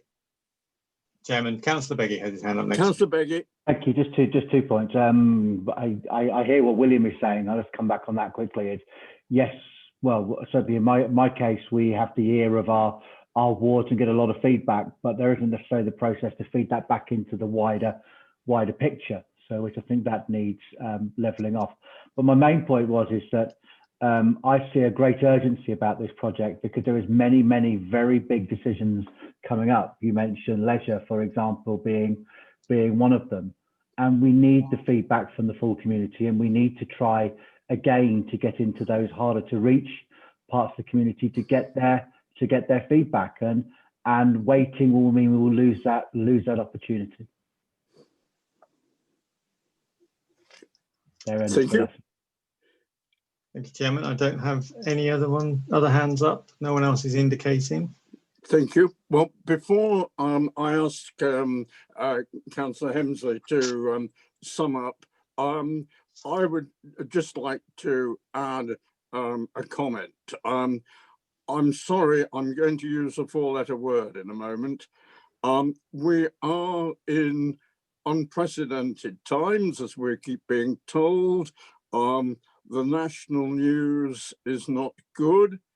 And I feel very strongly, and I've listened to what members have said about the difficulties of the detail and the timing, but I think this is an initiative that we, as leaders of our community, should be taking. It won't be a perfect system. And again, other members have already said, it's not a one-off thing. It's not just gesture politics. It should be the start of something. My four-letter word, members, is hope. Councillor Hemsley. Thank you very much for those few words there, Chairman. Lots of really good comments and information from just today. And I think it's highlighted some of the things that maybe I didn't articulate very well at the beginning. So this is to start a conversation. It is not to get to an end point by June. And I think, you know, actually we want to work with all of you elected members. So all those bits of information you've talked about can all be brought to a workshop, which will be in later January. I'm not quite sure that the date, as pointed out, you know, there's not much time left. But I do think if we can all engage with it, that'd be really good, because we're looking at getting this sort of work underway in March. So we've got time to do some of that work together. And I think Councillor Powell mentioned that it was, you know, we were paying lip service maybe to the corporate plan, or the comments, sorry, from the peer review. And reality is it's to help inform some of the information on how would the public like to be communicated with, which I think comes back to some of the comments from other people. So it's a conversation, you know, and I know it is quite a tight time schedule to get it underway, but until you've given us the information to work with and informed us as to how it wants to go forward. So it is a complete co-production. And I think just covering off what William Cross said, that all councils should be doing exactly this piece of work. We should be, but what this is trying to be is a place where we can collect all that information that we gather from our local sources, from our contacts, and they might not be in your ward, they may be in the community that you're in, you know, William in the farming community, other people in business community. They can bring those thoughts in and put them into this space so we make sure that our communication with residents right across the board for Rutland, and even visitors have been mentioned to me, that we actually end up getting the right thing in there. So I really hope that you'd be happy to get the project launched today, and I look forward to working with you, as I said at the beginning, to actually form the questions and how we're going to take this forward and make sure it does genuinely inform us. And it's a conversation that I'm hoping will still be here in 2, 3, 4 years' time, because I think it's very important that we actually have that two-way conversation. We're not going to go out and consult anymore. We'll go out and ask people's opinions and use that information to inform our decisions and our processes and our strategies. Thank you. Thank you very much indeed, Councillor Hemsley. I propose members to take the 4 parts of the recommendation en bloc, unless I see an indication. No, I can see Councillor Waller waving at me furiously. Yes. I waved and put my electronic hand up, Chairman. I think that the problem I have with this is number 3, and the timetable in the paper is quite clear that the vision is finished by June. And I agree totally with Councillor Woodley that we need to be more flexible. And on that basis, I would appreciate it if we could take them separately, because 1, 2 and 4 I can support. 3, as it is worded, I cannot. I'm quite happy to do that. I mean, there may be other members who would feel in a similar situation. So we'll take them separately. So the first bit is that Council endorses the future Rutland Conversation Project. I won't read the whole thing out. You have it in front of you. But sorry, Councillor Hemsley, yes. Could I suggest that if Councillor Waller is the only one who's unhappy about item 3, that we take 1, 2 and 4 on block and then do 3 as an individual? Can we do that? Is there anybody who would object to that? Thank you very much for that suggestion. In that case, we've got items 1, 2 and 4, I think, is it? Correct. Yep. That's right, Chair. Yeah. And 3 is the, yeah. Right, so if we can proceed on that basis, then please, officers, thank you. Okay, so Chairman, just to be clear, we're voting first on 1, 3 and 4? No. That was my understanding. 1, 2 and 4. Sorry, 1, 2 and 4. I do apologise. Thank you. And 3 is the one with the date in, I think, is it? Yeah, so this vote is 1, 2 and 4. Yes. Right. Okay, thank you. Councillor Ainsley. Favour. Councillor Baines.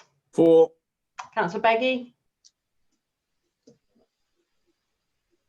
In favour. In favour, sorry.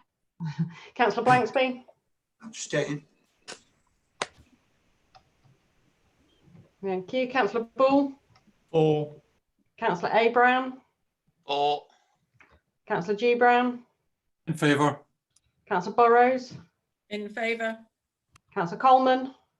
For. Councillor Cross. Against. Councillor Dale. For. Councillor Fox. For. Councillor Harvey. For. Councillor Hemsley. In favour. Councillor Jones. In favour. Councillor Lowe. In favour. Councillor McCartney. For. Councillor Oxley. For. Councillor Payne. In favour. Councillor Powell. For. Councillor Rozelle. In favour. Councillor Stevenson. For. Councillor Waller. For. Councillor Walters. For. Councillor Webb. For. Councillor Wilby. For. And Councillor Woodley. For. Thank you, Chair. That's 25 in favour, 1 against and 1 abstention. I'll now Thank you. And we now move to the remaining one. Recommendation 3. That is correct. Thank you. Councillor Ainsley. In favour. Councillor Baines. For. Councillor Beggy. For. Councillor Blanksby. Abstain. Councillor Bull. For. Councillor A. Brown. For. Councillor G. Brown. In favour. Councillor Burrows. Abstain. Councillor Coleman. For. Councillor Cross, Against. Councillor Dale, Against. Councillor Fox, For.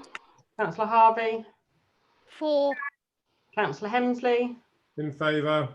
Councillor Jones, In favour. Councillor Lowe, In favour. Councillor McCartney, For. Councillor Oxley, For. Councillor Payne, For. Councillor Powell, Against. Councillor Rozelle, In favour. Councillor Stevenson, For. Councillor Waller, Abstain. Councillor Walters, For. Councillor Webb, Abstain. Councillor Wilby, For. and Councillor Woodley. Abstain. Thank you, Chair. That's 19 in favour, 3 against and 5 abstentions. Thank you very much. That is duly carried. Thank you.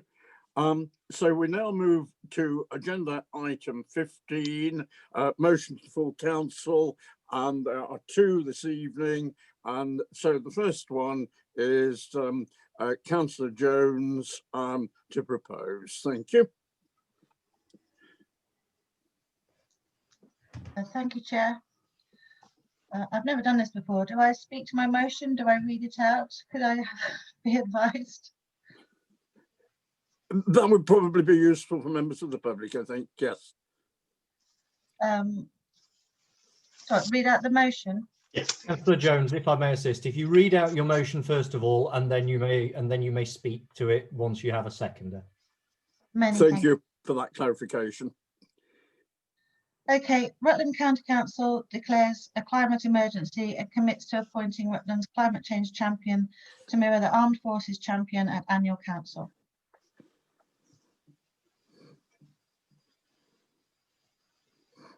We need a seconder now, Mr. Chairman. A seconder, yes. Councillor Oxley is seconding. I'd second it. Thank you. Councillor Jones, you can speak to your motion now. Thank you. I actually have a generic statement that speaks to all 4 motions. In December 2020, the United Nations Environment Programme released a report revealing that greenhouse gas emissions had reached a record new high. Planet warming emissions have grown by an average 1.4% per year since 2010, with a steeper increase of 2.6% in 2019, largely due to a large rise in forest fires. At an online event to mark the 5th anniversary of the Paris Agreement, Prime Minister Boris Johnson said, "We cannot let climate action become another victim of coronavirus. Let us be the leaders who secure the very health of the planet for our children, grandchildren, and generations to come." Local authorities are ideally placed to be leaders in responding to the climate emergency. Across the UK, local authorities of all political persuasions have declared climate and ecological emergencies and are creating action plans to deliver on their ambitions. As of October 2020, 300 out of the 404 first and second tier councils have declared a climate emergency, with many of them declaring a target date of 2030 for zero carbon. Although these declarations have not all been translated into concrete actions yet, they are laying the foundations for significant action to mitigate and adapt to climate change in the next 10 years. And this is the key. By declaring a climate emergency, we will have acknowledged that this council needs to act on the causes and impact of climate change. Not a single member here, or a single council, or a single country can solve this problem. What we can do, what we must all do, is the most we can in the context we are in. And for this council, that means a simple cultural change. An acknowledgement of our responsibilities as a council and civic leader, a political commitment to go above and beyond in limiting the council's own emissions, and a process of measurability and awareness as we go about our council's business. There is nothing groundbreaking in these motions, but there is an imperative. We are the first generation to feel the effects of climate change, and the last that candidly can do something about it. We cannot defer this responsibility to future councillors. We must lay down the foundations of change, the infrastructure, the processes and facilities for future generations and councils to build on.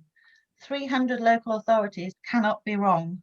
So let us begin 2021 by being ambitious, increasing that number to 301, and commencing the process of managing our own impacts on the environment. My four-letter word is also hope. Thank you. Thank you very much indeed. I wasn't quite clear, Councillor Jones, and this is probably my fault. Your motion was in 4 parts, and Yes. I take it that you intended to include all those 4 parts in the abbreviated introduction. Is that correct? Yes, please. Thank you. And so I don't know if you wish to speak second, Councillor, so you're absolutely entitled to do so, or as you know, if you prefer to come in later. Well, just to say that there isn't really very much to say. Everybody knows that we are where we are, and it's just a question of standing tall and saying we will try and do all we can within the remit that this council gives us, and that's all we need to do. Thank you. Thank you. I can see a virtual hand from Councillor Harvey. Councillor Walters, if you're opening up the debate, Chairman. Councillor Walters. Councillor Harvey next. Councillor Walters. Thank you, Chairman. I certainly appreciate what Councillor Oxley just said in terms of us all doing our best. I was a little bit concerned in the introduction to hear the words simple change, but I'm not sure that's the case. So I wonder if Councillor Jones could tell us what she thinks zero carbon activity actually looks like. Does that mean no one uses a laptop, no one drives to see a child in care? I'm not being facetious, I simply don't know what she means. Unless, of course, she's proposing that we simply... I'll give Councillor Jones the opportunity to sum up at the end of the debate and answer any questions that have arisen. Thank you. Thank you. Councillor Harvey is next up, Chairman. Councillor Harvey? Yeah, that's correct. Thank you, Chair, and thank you, Councillor Jones.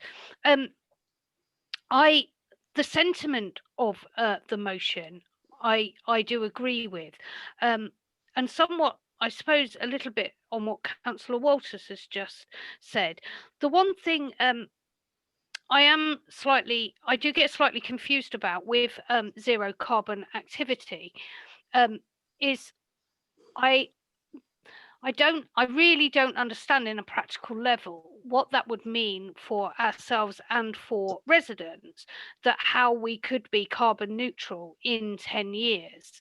And whilst I agree that we need to strive towards it, I do think that we have, it becomes, I think it just becomes an area where you, people have, you kind of, the more affluent people are able to do more to do this than the people who are less affluent. Recently, the Clean Air Act has just come into force, which means coal and wet wood is now no longer allowed to be sold, in effect. And what that does mean for those people that are still using coal and wood, their actual fuel costs have now in effect doubled because of that. And so whilst the sentiment is fabulous, the actual real terms means that we actually leave people behind. Electric cars, whilst I do have issues around what that means globally for production and stuff with regard to batteries, but even so, they are only affordable to affluent people, which means, again, you're leaving part of our community behind because they cannot afford to engage in the activities. So that would be my thing. How can that practically be done? And what will it mean for every person in their daily lives? One comment you did make that I think a lot of our older generation would disagree with, whilst we are the generation that can make a change, we are also the generation of consumerism. And actually, there is a lot of our older generation who lived through the war and who were the first to recycle and things. I remember my grandmother in the 70s and 80s giving me the bag to go down to the market, and actually they would argue they did a lot of the recycling and they were far greener than we are. They didn't have the throwaway kind of society that we have, and I think part of it on a personal level starts with that consumerism. So that was just some of my thoughts. Thank you. Thank you. Thank you. Councillor Andrew Brown. Andrew Brown.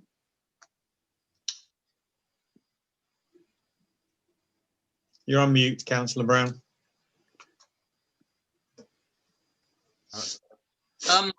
Local authorities have an important role in delivering carbon emission reductions, particularly in transport, but also in other areas such as buildings. Action on climate change brings many co-benefits, and it's also important in addressing other areas of public concern, such as public health. Some local authorities are doing far too little on climate change, and others are even making decisions that will increase emissions. Austerity cuts have severely reduced local authorities' ability to act, and this is particularly true for actions that require ongoing spending.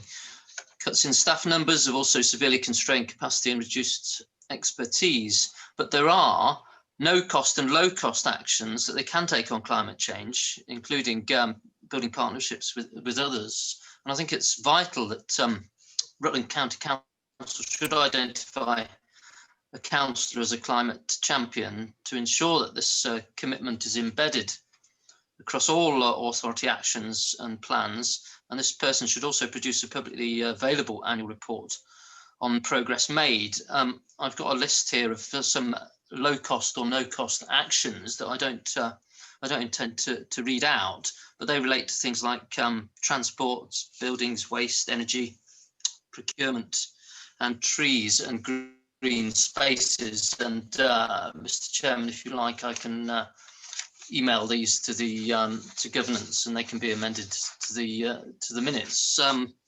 But these are the sort of things I'd like our RCC to consider, and supporting this motion, I think, is the first step to implementing some of these low cost and no cost examples of how we can reduce carbon emissions.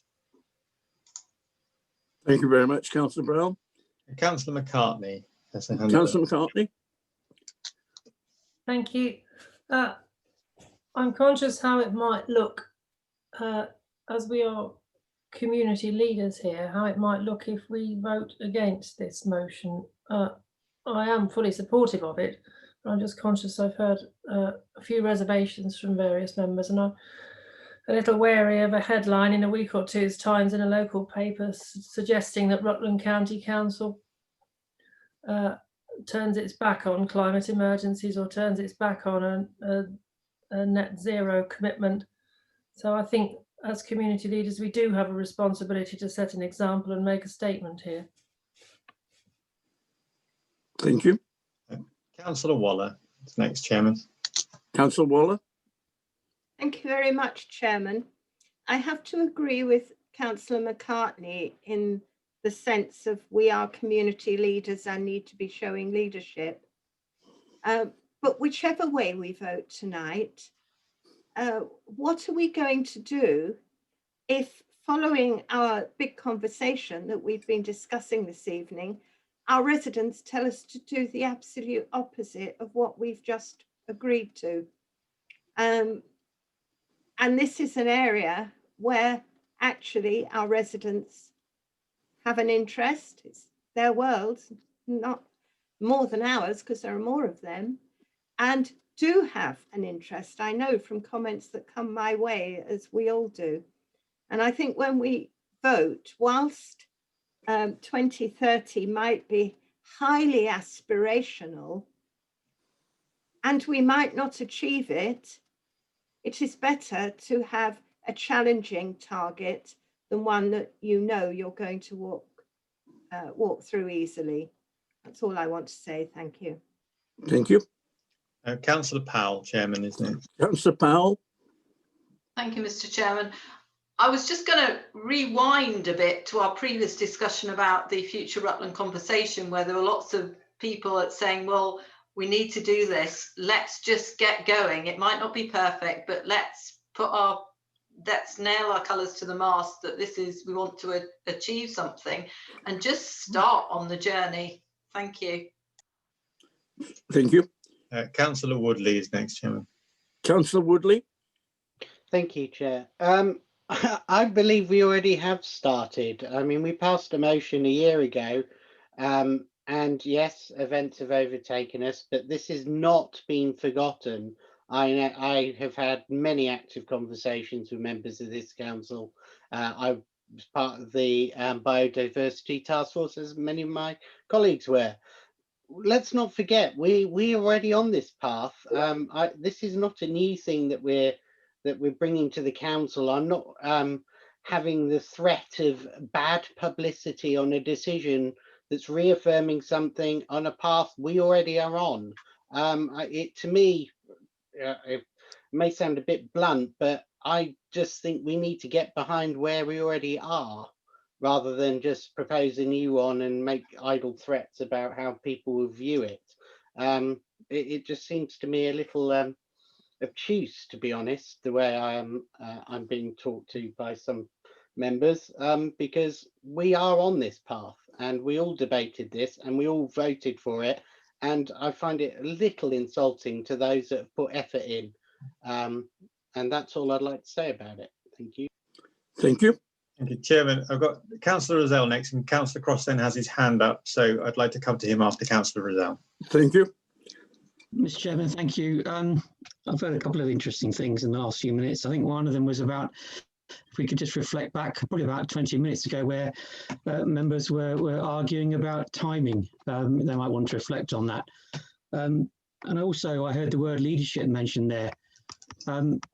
Nobody leads any lectures on leadership when they're in a council position, quite frankly, because they signed up to that when they took the task on. But what I would say is that sometimes you have to make difficult decisions that people don't like. Sometimes you make a decision because it's already, as Councillor Woodley has just commented, it's already in place. So this is not about innovation. This is about carrying on what we've always done. I cannot, I'm afraid, support the motion. Thank you, Councillor Rozelle. Councillor Cross next, Chairman. Thank you, Mr. Chairman. Thank you, Chief Executive. You all know my blunt views on this matter, but the most important point was made by Councillor Harvey.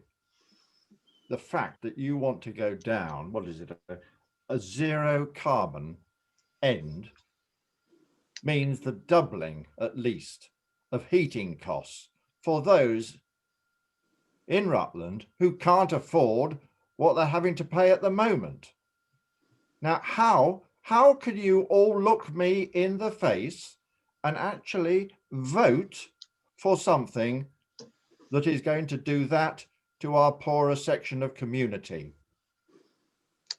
As other speakers have said, there's Nick Woodley and Ian Rozelle, we are on a path of efficiency.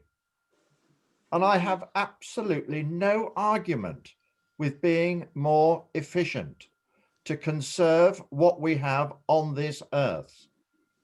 But to go down this route is and will be a nightmare. And Councillor Waller has already stolen my thunder, as she always does in a lovely manner. You've decided on future Rutland conversation. And actually, this is where it should be discussed, because if people want to have their heating costs doubled, they should be the ones to decide, not us. So thank you very much indeed for your forbearance. Once again, this is a dinosaur just signing off for a few moments. Thank you. Thank you, Councillor Cross. Councillor Gordon Brown, Chairman. Councillor Brown. Thank you, Chair. I'd like to pick up on something Councillor Woodley said. I recall back in March council meeting, Councillor Andrew Brown asked a question at council of me at the time that I was the cabinet member responsible for climate change. And I reported on that at that time, that we had, of the 14 actions, we'd actually started on 12 of those actions. So I'm disappointed that you know, there's a feeling that we haven't done anything. Sadly, in so many respects, COVID came in between. And certainly when I was the responsible portfolio holder for climate change, I felt that what the residents of Rutland wanted and what the council wanted was that our officers concentrated very much on COVID and not on climate change at that time. Now, hopefully, and I'm sure we're all hopeful, that within a few months, with vaccinations in place, we shall start to move back to a normal position, and officers will have times to start thinking about their day job. And of course, this is the day job. But I think I would point you to that report that I gave to Council back in March. There's plenty of engagement. We'd engagement with the sort of Sustainable Land Trust with the idea of getting work done through them. We're working with the schools, Brook Hill Academy, Hartington School. We're working with Oakham School, the Rutland Youth Council. There's a lot going on, and I think you know, it's disingenuous to suggest that this council has not really started down that road. I'm concerned that we make a commitment that is almost impossible to achieve. Yes, we must reduce our carbon, but I know, looking at electric vehicles in place of electric cars, electric buses, electric refuse vehicles, every one of those things at this point in time, I don't know what it might be in 5 years' time, but today is significantly more expensive to operate than it is with a conventional fossil fueled vehicle. That doesn't mean we shouldn't do it, and of course we have the trial carrying on currently with the electric car in our pool. So I think yes, we can move towards it. We keep moving towards a zero carbon, but to set an artificial deadline of 2030, I think is inappropriate. I think it's a whole point, as we said earlier, let's get on with it, let's do the work, let's keep the pressure on, but let's not set ourselves up for failure. Thank you.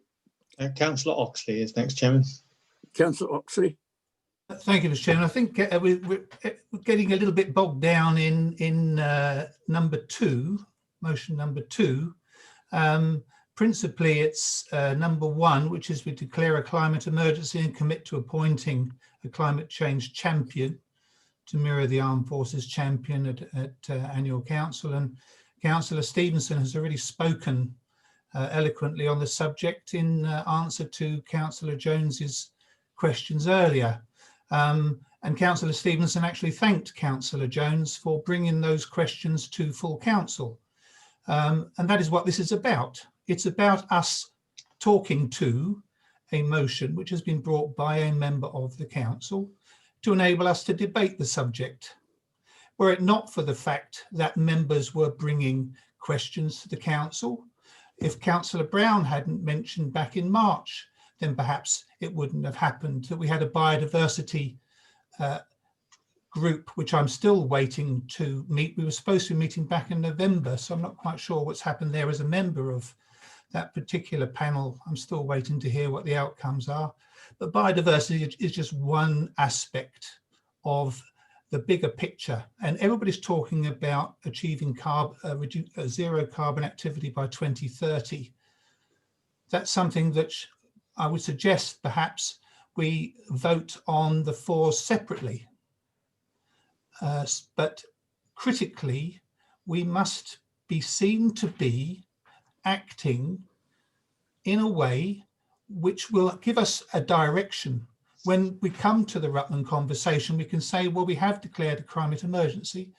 And so we can then ask residents their thoughts on it. And going back to what a previous member said about her grandparents and what they did in the war, there were 2.5 billion people in the world. There were 40 million people in England during the war. There are now 7.5 billion people in the world. And that's the difference. And that's why we are now struggling to cope with what is happening with the climate, with the oceans are warming, the ice is melting, and it's down to us. It's down to our generation to try and do something about it. And that's the point I wanted to make. Thank you. Thank you, Councillor Oxley. I've got Councillor Harvey next, then Councillor Ainsley. Councillor Harvey. Thank you, Chair. Just going on from the heating thing I said, I thought it was an ideal point, and perhaps it could be attached to the minutes, that there is a great scheme called the LEAP scheme that looks at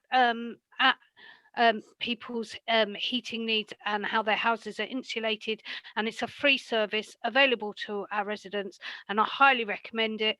And if we could maybe attach details to the minutes, that would be fabulous. Thank you. Thank you. Councillor Ainsley. Councillor Ainsley. Thank you. I think my problem is that I've heard an awful lot of things tonight, and I think some of the points I really do support. But I am struggling to support this motion. Not least, I've heard things like "let's just get going." I don't think we should just let's get going. I think these have to be considered and measured steps. I think that we already have an action plan, and that action plan needs to be engaged. Councillor Stevenson laid out some excellent points, which I wholeheartedly support. 2030, we may or may not be able to make it, but I'm certainly not one for leaping off a cliff saying, hey ho, let's get this done. We need to have a more reasoned approach. We're talking about baselining, we're talking about climate change summits, we're talking about engaging with the future Rutland. That's where we should be taking our lead, not jumping around. What I think, and this is probably going to upset a few people, this is just paying lip service. So I'm against this motion. Thank you. And Councillor Fox, and then Councillor Fox. Yeah, Councillor Fox. I agree that we actually need to take action to reduce our impact, but I think it's unrealistic that we would be able to do that in under 10 years.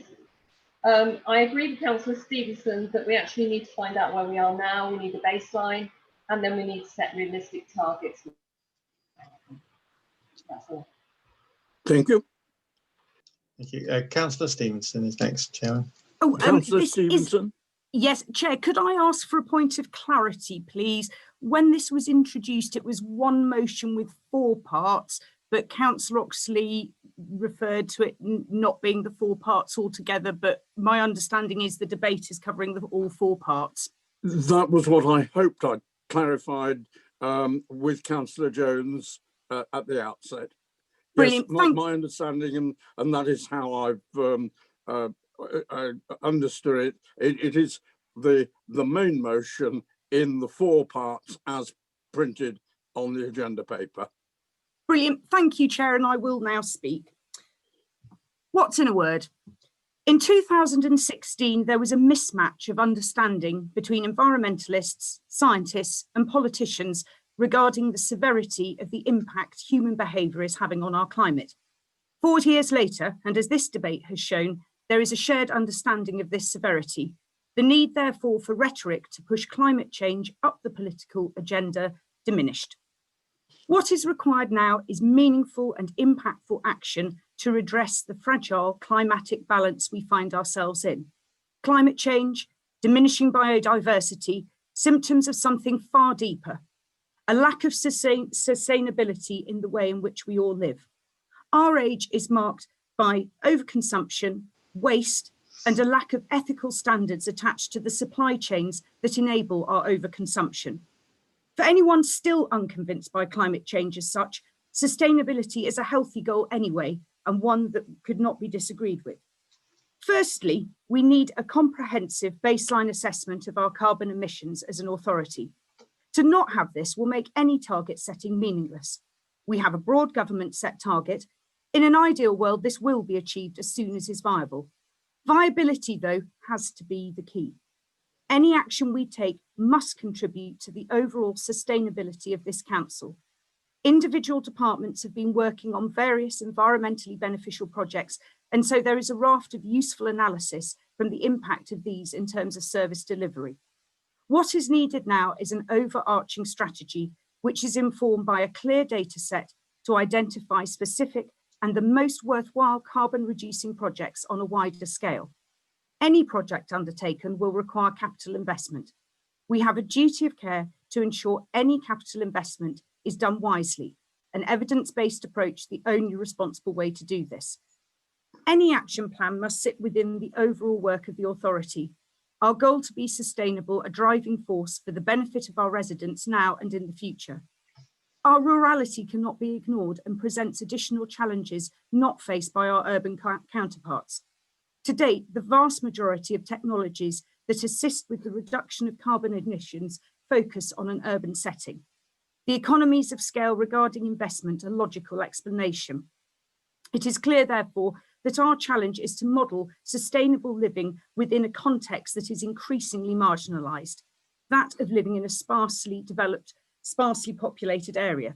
Successful delivery of any plan will require partnership working. No one person or organisation can achieve this alone. And with this in mind, Chair, I wish to move an amendment which I believe will strengthen the sentiment and the overall drive of this county council. Shall I read out my amendment, Chair? If you would do so, please, Councillor Stevenson. This council acknowledges that we are in a climate crisis. This council understands the need for urgent action to address this by undertaking a thorough baseline assessment of carbon emissions, reviewing and developing the existing climate action plan to include a clear financial plan, scope of responsibility, and specific carbon emission reducing projects, establishing an evidence-based and deliverable target for the reduction of carbon emissions by 2030, with net carbon zero as soon as is viable before 2050. This council also notes that it must work in partnership with the wider community and businesses, including the farming community, to reduce the overall carbon emissions for Rutland, creating a sustainable rural life for future generations. I look for a seconder. I'll second. I saw on the actual screen, I saw Councillor Rozelle first. Did you see anybody earlier, Chief Exec? And that has duly been seconded, proposed and seconded, and it is of course open to any member who wishes to speak to the amendment is now free to do so. If no one wishes to speak to the amendment... Councillor Jones, Chairman, has just put a hand up, and then Councillor Powell. Thank you. Councillor Powell. Thank you, Mr. Chairman. Would it be at all possible to see that on a shared screen or something? Because there was a lot in that amended motion to keep track of. Thank you. Chair, I can email, if I email it through Mr. Andrews, can you then share it? Yeah. Members, can you just bear with me 1 second? Actually, can you copy in Emma Powell as well? Because she's the host in the meeting. Thank you. Got you. Right, bear with. Simply wait for the technology to do its work.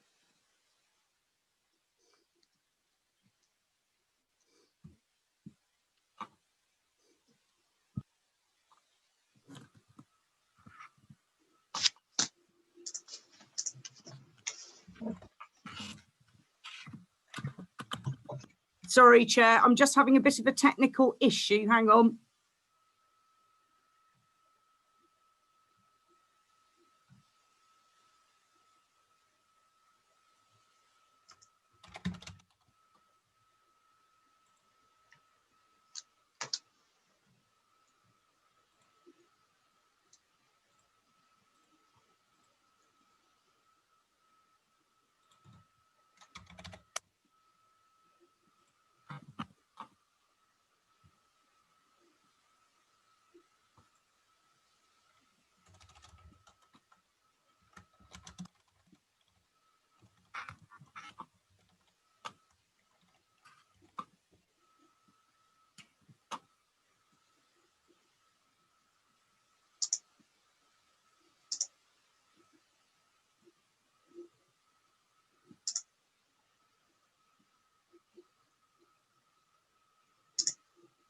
Sorry, for some reason, there we go. Sorry, it's clearly the apple hasn't fallen too far from the tree in terms of tech.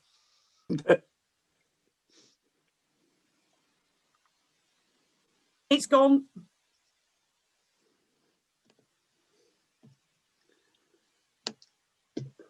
So Members, you can now see it on screen, I hope. I'm going to give 2 or 3 minutes for people just to absorb that.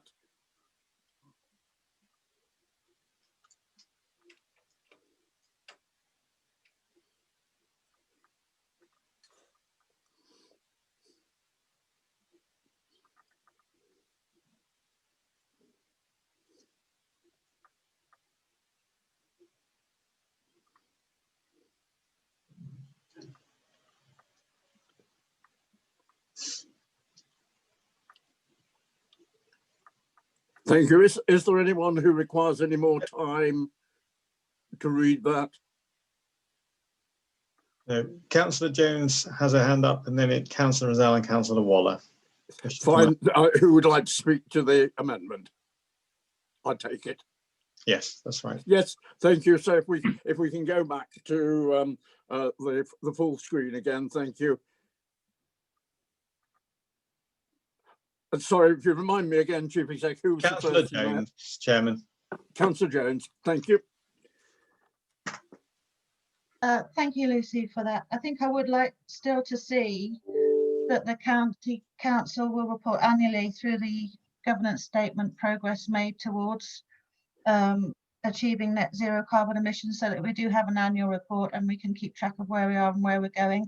I would also just like to clarify that to declare a climate emergency for a council concerns the council's own activities as a community leader, a service provider, and an estate manager. It's not about imposing anything on the wider population. It is about their role as a community leader, engaging, consulting, encouraging, and it's certainly not about putting anybody's fuel bills up au contraire. That's all I have to say. Thank you. Thank you. Councillor Rozelle is the next chairman. Thank you. Councillor Rozelle. Chairman, thank you. And if I may just congratulate Councillor Stevenson. I think she's managed to capture there where many have failed, the breadth and depth of our community. I don't think there is a single councillor present who would disagree that we need to address the effects of the climate on our community. But when we start throwing emotive words in, such as emergency, we're now all too familiar with what that actually means. And I think her words have captured where we are. It is a crisis. We are responding, but actually let's reflect on the fact that we've been doing that as a council for some time anyway. And colleagues across the chamber have been very active in that. It's been good to see. I think that motion is good. I would support it. Thank you. Thank you very much. Councillor Waller is next, Chairman. Thank you. Councillor Waller. Thank you. I'm at a very slight disadvantage in that whilst I was listening to Councillor Stevenson, and I think taking on board everything she said, the enlarged version of what she said didn't stay on the screen long enough for me to read it. So if I get something wrong now, Councillor Stevenson, I apologise. But I think that you encompassed much of the spirit of getting on and doing that's in the original motion, but you didn't include what are points 3 and 4 from the original motion, which I think are quite significant, and I wonder whether you would incorporate those in your amendment. 3 is asking us to include a standard paragraph in our council reports on the impact on the climate and the council's aim to reduce carbon emissions, which is a current policy. Having a standard item in our reports will ensure that we all keep this important issue at the forefront of our minds in every piece of work that we do. And 4 is that we will report annually through the annual governance statement progress made to achieve net zero carbon emissions. Now, that doesn't mean we will have achieved them. It's progress towards.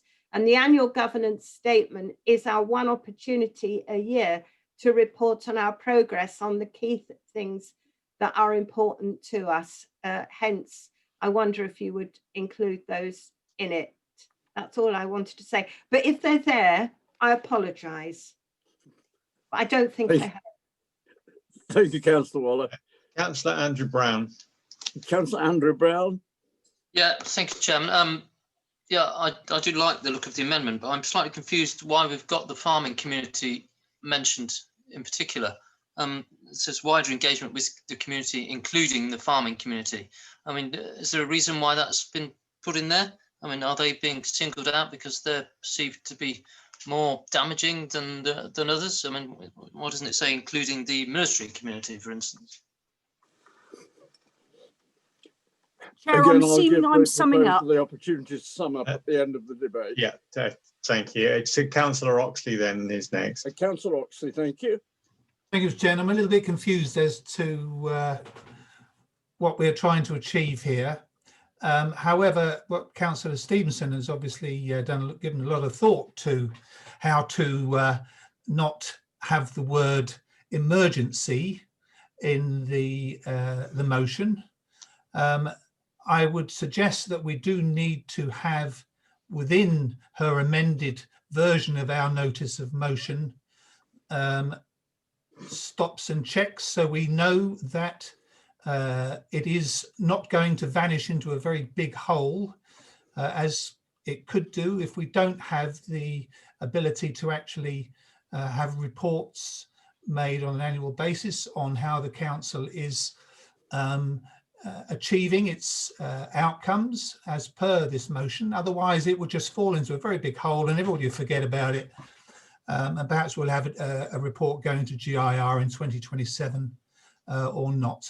So I would like to see, before we are asked to vote, I would like to see the amended version of our notice of motion, which has been put through by Councillor Stevenson, once again with all of what we are being asked to vote on. That includes stops and checks as well, so that we know exactly what we are voting on. Thank you. Thank you. Chairman, Councillor Beggy has his hand up. Councillor Beggy. Thank you. I thought there was people ahead of me.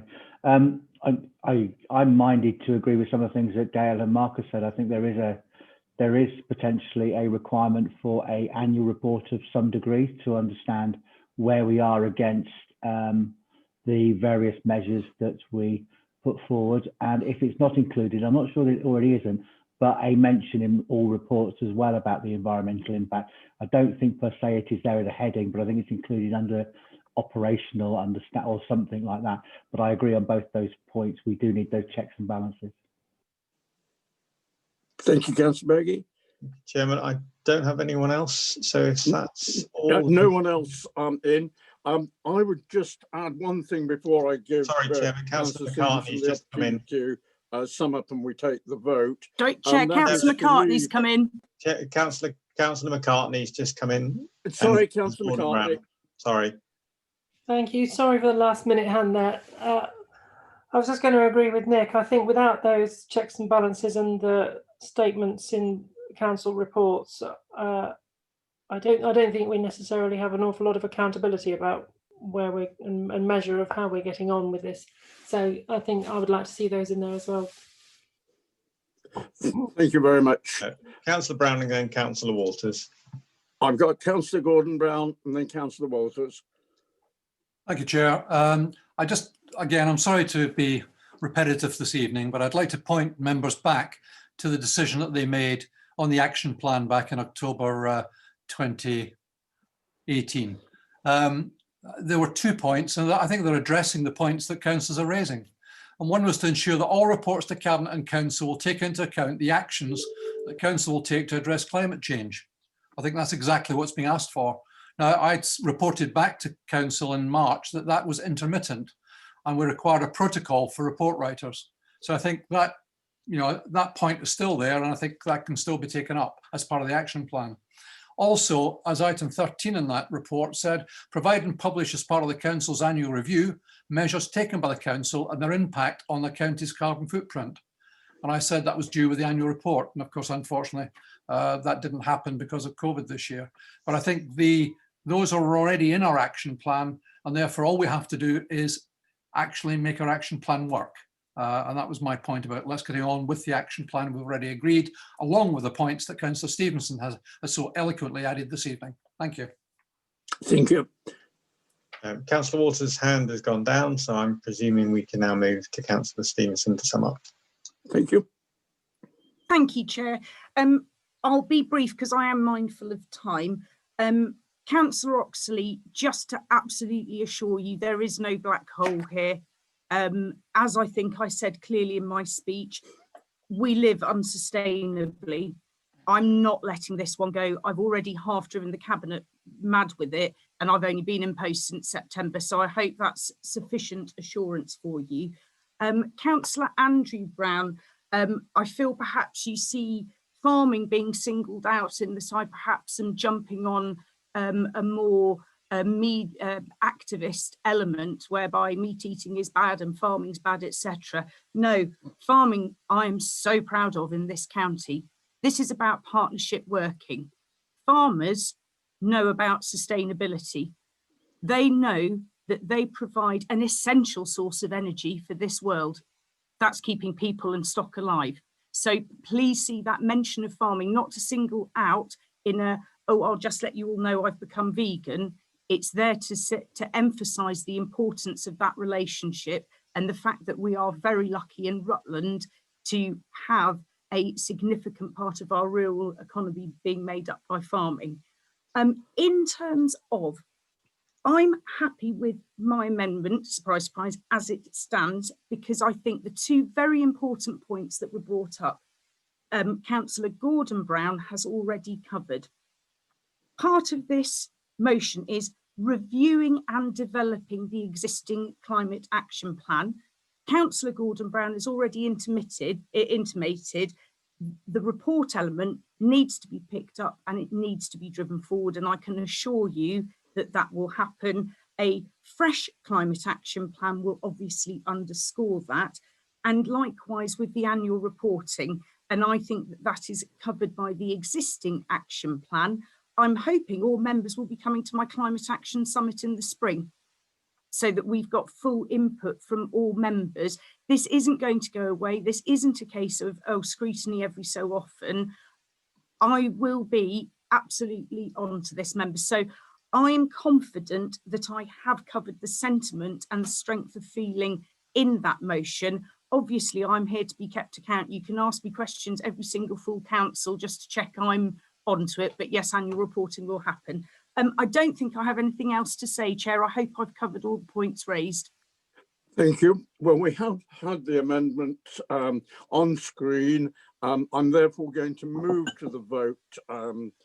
Governance, please, for the amendment. This is, so you're voting either for or against the amendment. If, yes? Yep. Thank you. Okay, Councillor Ainsley. For the amendment. Councillor Baines. For. Councillor Beggy. For. Councillor Blanksby. For. Councillor Ball. For. Councillor A. Brown. For. Councillor G. Brown. In favour. Councillor Burrows. Against. Councillor Coleman. Councillor Coleman. For. Thank you. Councillor Cross. Oh, grudgingly for. Councillor Dale. For. Councillor Fox. For. Councillor Harvey. For. Councillor Hemsley. In favour. Councillor Jones. For. Councillor Lowe. In favour. Councillor McCartney. For. Councillor Oxley. For. Councillor Payne. For. Councillor Powell. For. Councillor Rozelle. In favour. Councillor Stevenson. For. Councillor Waller. Against. Councillor Walters. For. Councillor Webb. For. And Councillor Wilby. For. And Councillor Woodley. For. Thank you, Chair. That's 25 in favour and 2 against. In that case, the amendment is carried. The original motion, therefore, falls. I think I'm correct in saying. But I would like to thank the original proposer and seconder for enabling us to debate this this evening. Thank you very much indeed. Now, I am mindful that it's 9:20. I do want the second motion to be debated as fully as possible. And therefore, I would ask if we could have an extension. It is technically for a 15-minute period, but in the interests of efficiency, if we could vote at this moment, if I could have a proposal for an extension for 2 15-minute, if necessary. We obviously have to finish by 10 o'clock. I can see various actual hands. Councillor Mr. Waller, Chairman, we had Councillor Waller was keen to get in earlier. Yeah, I was just waiting. Whilst I'm supporting what you're saying, Councillor Baines, I actually want some advice. We have just passed an amendment. The amendment becomes a substantive motion. Should we not be voting on the substantive motion as i.e. as amended? I'll take legal advice. I thought once we had voted for the amendment, that was that. But would Mr. Horsfield like to come in on that? Very happy to, Mr. Chairman. Councillor Waller, as has happened previously at this council, the amendment was so substantive as to replace the original motion. I think we had a similar debate in the chamber together a little while ago. As the amendment has, it was more than a passing and completely amended the substantive motion. It has replaced it and been taken on block in line with precedent and has replaced the original motion. So that is a precedent and how things have been conducted previously at Rutland. On at least this will be occasion number 3 in my experience here. Thank you. So we're okay as we stand. Thank you for that advice. I'm a little bit uncomfortable about it, and may I be indulged to explain why, Mr. Baines? Well, certainly. Thank you. I don't want to get too bogged down in process. No, I'll very quickly explain why I'm unhappy. I voted against the amendment because I preferred the substantive motion. However, I was in a minority and totally accept that. If I had the opportunity to speak on the motion as amended, now it has been amended, I would in fact vote in favour of it. And that's why I asked the question, because I quite clearly in my own mind distinguished between the original motion and the amendment. Thank you very much for that explanation. What I would suggest is that, again, in the minutes of this meeting, your personal explanation is appended to that, along with Mr. Horsfield's comments on the interpretation. I think that would be the fairest way forward. Thank you, Chairman, and I support your proposal for an extension. Thank you very much. May I think I do have to go to a formal vote on this one. Chairman, I don't think you got as far as a seconder either. So if you could just do that, that would be great. Thank you. Thank you. So simply go straight to, do we need to record this vote? We do need to record a seconder, which I think Ian Rozelle, Councillor Rozelle has got his hand up. So yeah, now you can move to the vote. Thank you. Emma? But we do need to vote, don't we? Yeah. Yep. Yes, Thank I thought you. so. Okay, so for the extension, Councillor Ainsley. For. Councillor Baines. For. Councillor Beggy. Councillor Beggy. For. Thanks. Councillor Banksby. For. Councillor Bull. For. Councillor A. Brown. For. Councillor G. Brown. In favour. Councillor Burrows. For. Councillor Coleman. For. Councillor Cross. For. Councillor Dale. For. Councillor Fox. For. Councillor Harvey. Councillor Harvey's had to step away for a moment. Councillor Hemsley. In favour. Councillor Jones. In favour. Councillor Lowe. In favour. Councillor McCartney. For. Councillor Oxley. For. Councillor Payne. Pardon? For. Thank you. Councillor Powell. For. Councillor Rozelle. In favour. Councillor Stevenson. For. Councillor Waller. For. Councillor Walters. For. Councillor Webb. For. Councillor Wilby. For. And Councillor Woodley. For. That's 26 in favour, Chair. Thank you.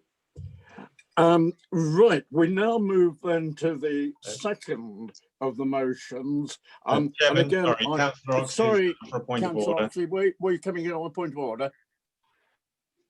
Yes, I just wanted to say, if Emma had said, is anybody against, then that would have saved us 2 or 3 minutes, rather than everybody saying, yes, I'm in favour. I just wanted to make that point.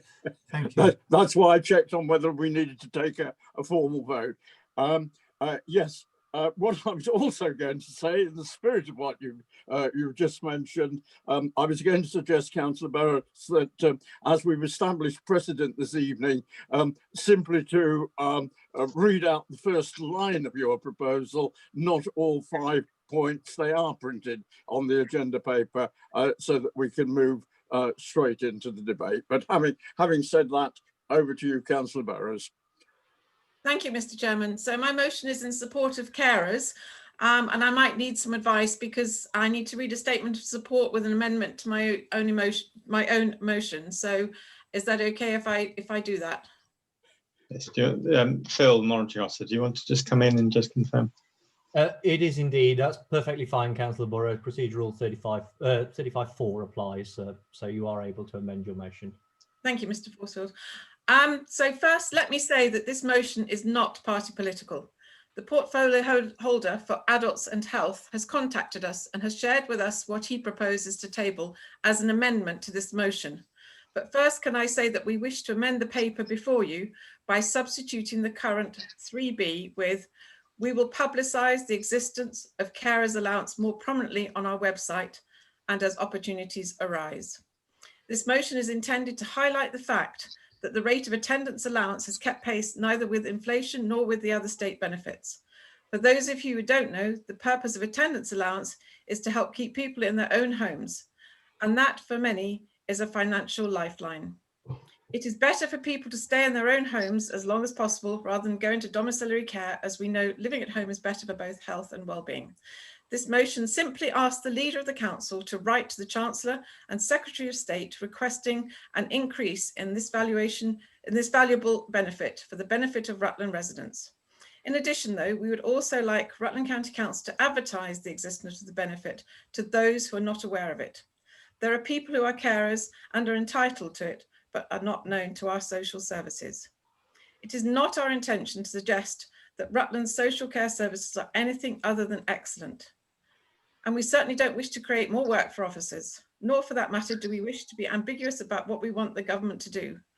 Universal credit was increased by £20 last year, and all the indications are that this sum will be continued. We're simply mirroring in this motion what government has already done with universal credit. I hope you can support our motion. So Thank you very much indeed, Councillor Burrows. Again, if Councillor McCartney would like to speak next, entitled to do so, or I'll reserve my right to speak at the end if I can, Chairman. Thank you. And Chairman, it's Councillor Walters has his hand up next. Thank you. Thank you, Chairman. Before speaking, could I ask a question both of the monitoring officer and of the proposer? The proposer has just talked about attendance allowance. Does she mean carers allowance? And secondly, to the monitoring officer, is this still a substantive motion so that I can propose an amendment to the wording? I can answer yes, it's carers allowance, sorry. And I'm able to confirm that this is the substantive motion, Councillor Walters. Thank you both for that. I thought it was a slip of the tongue. I certainly don't disagree with any of the sentiment of the motion. We've only just heard a small part of it revised. It's actually a fairly lengthy motion, and these extra words make it even longer still. But the work of our carers is extremely valued. I note that the start of the original said, stand up for carers. And we have Mr. Morley in the room with us this evening. I can assure you, we do stand up for carers. And for that reason, I think much of what has been proposed, it might be a matter for discussion, but it isn't actually a motion and doesn't really need to be there. So I don't want to deflect from much that has been said, or to delay, or to make anything political, but simply to make it a little less wordy, more direct, and hopefully thereby more effective.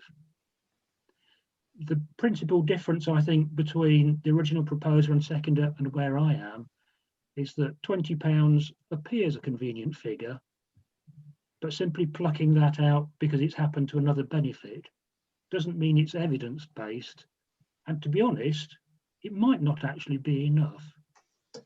So I have been in contact with the proposer and seconder. I think we almost reached agreement. I'm not quite sure that we actually have in the final analysis, but Chairman, with your permission, I'll read out the amendment to the wording of the motion. The amendment replaces the entirety of the motion, including the new changes, and it reads: 1.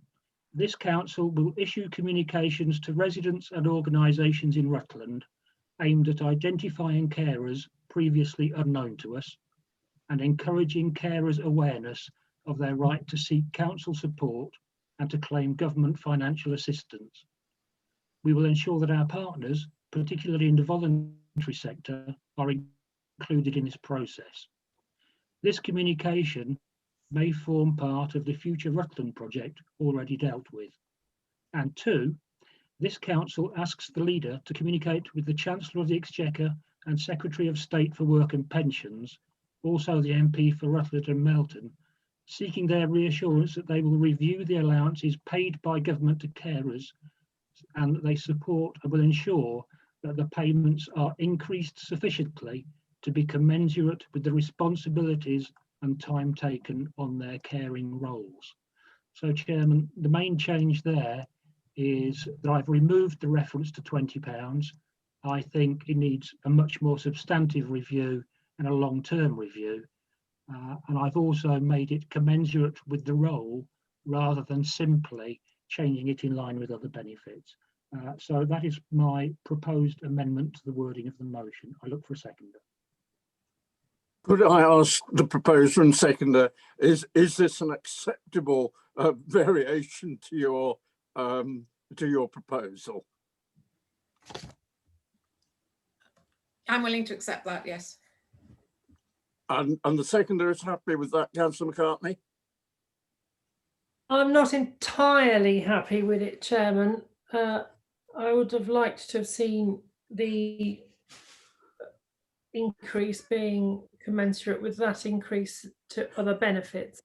However, I am conscious that I don't think we will get the support for that. So I think this is acceptable, yes. Thank you. Well, that actually does simplify things considerably. I don't think anybody, well, members are entitled, of course, to their own opinion, but I could see no reason for opposing the spirit of this. It's entirely worthy. It's compatible with Rutland County Council's policy of keeping people independent for as long as possible. So if the proposer and seconder are, even with slight reservations, happy, we now debate that as amended by Councillor Walters. Yes? Happy with that? And so other members then? I think Councillor Dale wanted to speak, Chairman. Yeah, sorry. Could I just declare interest, Mr. Chairman, as my sister husband is caring for her now and does claim allowances, so I won't take part in the debate or the vote. Thank you.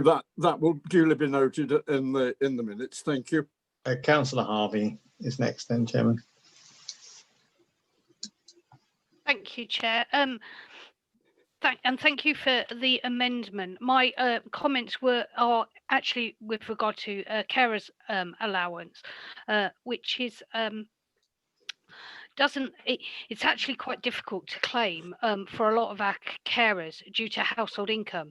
So in order to be in receipt of carers benefit, then the person you care for has to be in receipt of either ESA or personal independence payment or DLA, and that means that that process in itself is quite difficult, and it also means you can't have an income yourself of more than £121 a week, which is very low. What that does mean for a lot of our residents in Rutland who are carers, and in the 2018 Director of Public Health report, they estimated there was 1,385 carers within Rutland. What it does mean is that some of those won't be eligible for that benefit. The other important thing to think of with regard to benefits is the £20 increase that had been stated was to universal credit.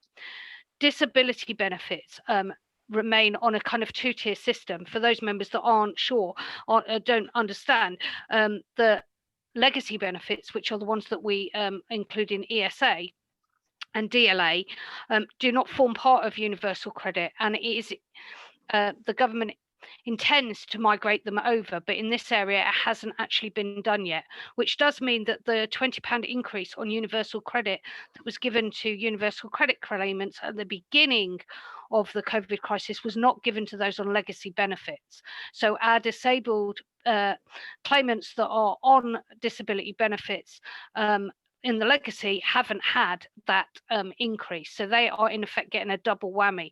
So I'm pleased that we're actually removing the link to carers benefit. I think we should be assisting all of our carers and actually giving them as much help as we can, which includes linking them up with help claiming benefits and things. Thank you. Thank you. Councillor Oxley, Chairman, isn't he? Councillor Oxley. Thank you, Mr. Chairman. Yes, and I would like to thank Councillor Burrows for actually bringing this motion to full council. Otherwise, we'd not be having this debate. I think it's very important. It's not about anything. It's about raising the profile of what is available to carers and assisting the council in that process. And so I welcome the opportunity for this debate, and I'm listening to it very well, and I will listen to how it goes before we vote. But thank you, Councillor Burrows, for bringing it to this council. Thank you. Councillor Powell, Chairman. Councillor Powell. Thank you, Mr. Chairman. Yes, certainly support this in terms of raising awareness of carers and other disability benefits. I think it's quite right to remove the actual figure from it because, as Councillor Harvey has said, there's a lot of benefits that haven't increased in the same way, and I think it's just important that people are aware of what they might be able to claim. I just wanted to clarify from that amended motion that Councillor Walters put through, what the original motion was that we'd review how carers in Rutland are made aware of existing support and bring back recommendations. Are you replacing that then with we will contact all residents? I'm just a bit. Could you just clarify? I'll just break my own rules and ask Councillor Walters if he could just clarify that. Thank you. Yeah, certainly. So part of this was about communications, which I have included. I did offer to the proposer and seconder to put in another paragraph suggesting that the Scrutiny Commission might want to look at the way we identify and support carers. However, they did not feel that was necessary. I don't want to speak for them, I'm paraphrasing, but they didn't seem that keen on having that in there because of our current workload and emergency. If that helps to answer the question. Does that help, Councillor Powell? No, sorry. Perhaps it's just getting a bit. Are we saying we're still going to review how they're made aware of existing support or not? Then we are going to communicate with them, and we will do so. So we're going to actually take action to communicate with people. That is the whole point of my wording. Is it's actions rather than talking about it. Because as far as I'm aware, there is a lot of communication with people in lots of different ways already. Yeah, I don't want to private debate take place. So I think just continue to make your points, Councillor Powell. Yes. It was just clarification. Again, we haven't seen that. I haven't seen that amended motion on the screen, so it's just clarification whether that 3B was disappearing from your amended motion and being replaced by something else. Thank you. Councillor Rosello's next. I'm sure Councillor Walters can come back at the end as well. Chairman, thank you. Whilst I'm not going to mention the name here, I'm sure all councillors will be aware of the New Year's Honours List this year and the extraordinary commitment of one of our residents in Rutland who was recognised for their commitment to carers. But what I'd also like to do, and I don't do this very often, is offer very sincere congratulations to Councillor Waters for his amendment. I've listened to him on numerous occasions talk about carers in Rutland. I think tonight he captured it, and I will support his amendment. Thank you. Thank you. Chairman, we'll come to Councillor Waller, and I'm going to suggest we put the motion up on the screen as we did with the last one. Thank you. Yes, Councillor Waller. I see Councillor Cross waving as well. Sorry, Councillor Cross. I simply wanted to say that, and I don't want to put words in Councillor Walters' mouth, but my understanding of his amendment was to be more proactive in how we get the message out. And an example of how we could do that is to actually have more prominently on our website information about carers allowance. It took me, I think, 4 clicks to get anywhere to find anything out at all. And I don't think that's actually helpful. So I think in answer to Councillor Powell, it was about being proactive. Thank you. I've got Thank you. Councillor Cross, have I? Yeah, Councillor Cross next, then Councillor Harvey, and then we'll try and put it up on the screen. Yeah, thank you. Me? Councillor Cross? Yes, Councillor Cross. Thank you very much indeed. Now, Rutland, with the adult care, has been leading the country in improvements and in doing things far more efficiently and better for those for whom we care. And a great debt of gratitude must go to Mark himself for bringing in a lot of those changes, along with the staff, John Morley, and everybody else who've had the courage to stand up and say, we can do this better. And Councillor Burrows, I cannot thank you enough. I get rather emotional when we talk about caring. And this is such an important topic, and I'm very pleased to support it. Thank you. Thank you, Councillor Cross. Councillor Harvey, did you say? Yes, Councillor Harvey.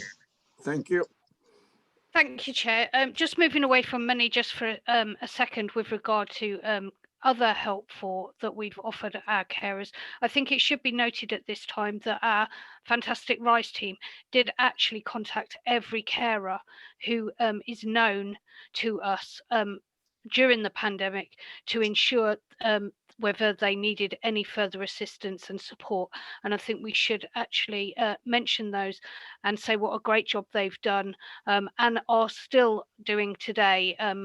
I myself had a call from them today with regard to the prescriptions and things. So I think we need to mention that they do go above and beyond, and they're also, that's not reliant on them being in receipt of carers allowance. Our RISE team supports all of our carers. Thank you.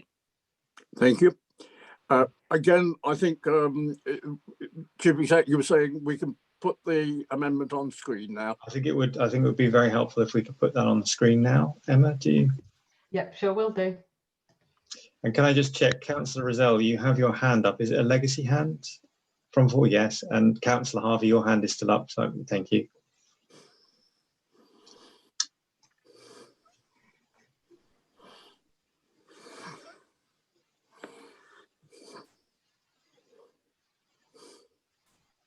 Can everyone see that okay? Can you see it, Chairman? You're happy with that? Does anybody require any more time? Yes, I do. Right. Sorry, I read very slowly. No, that's absolutely fine, Councillor Waller. Just indicate when you're ready to move. Thank you. Thank you.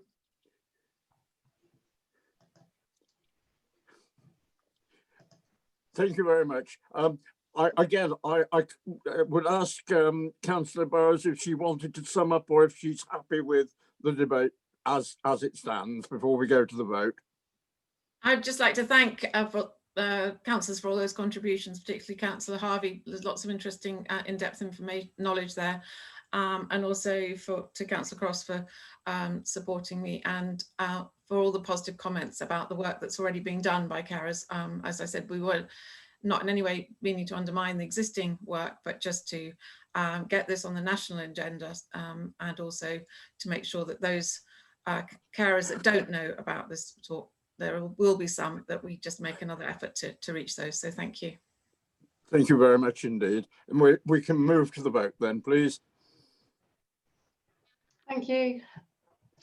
Councillor Ainsley. In favour of the amendment. Yeah, sorry, just to clarify. So this is for the amended motion. That's 4. Councillor Baines. 4. Councillor Beggy. Favour. Councillor Blanksby. 4. Councillor Ball. 4. Councillor A. Brown. 4. Councillor G. Brown. In favour. Councillor Burrows. In favour. Councillor Coleman. 4. Councillor Cross.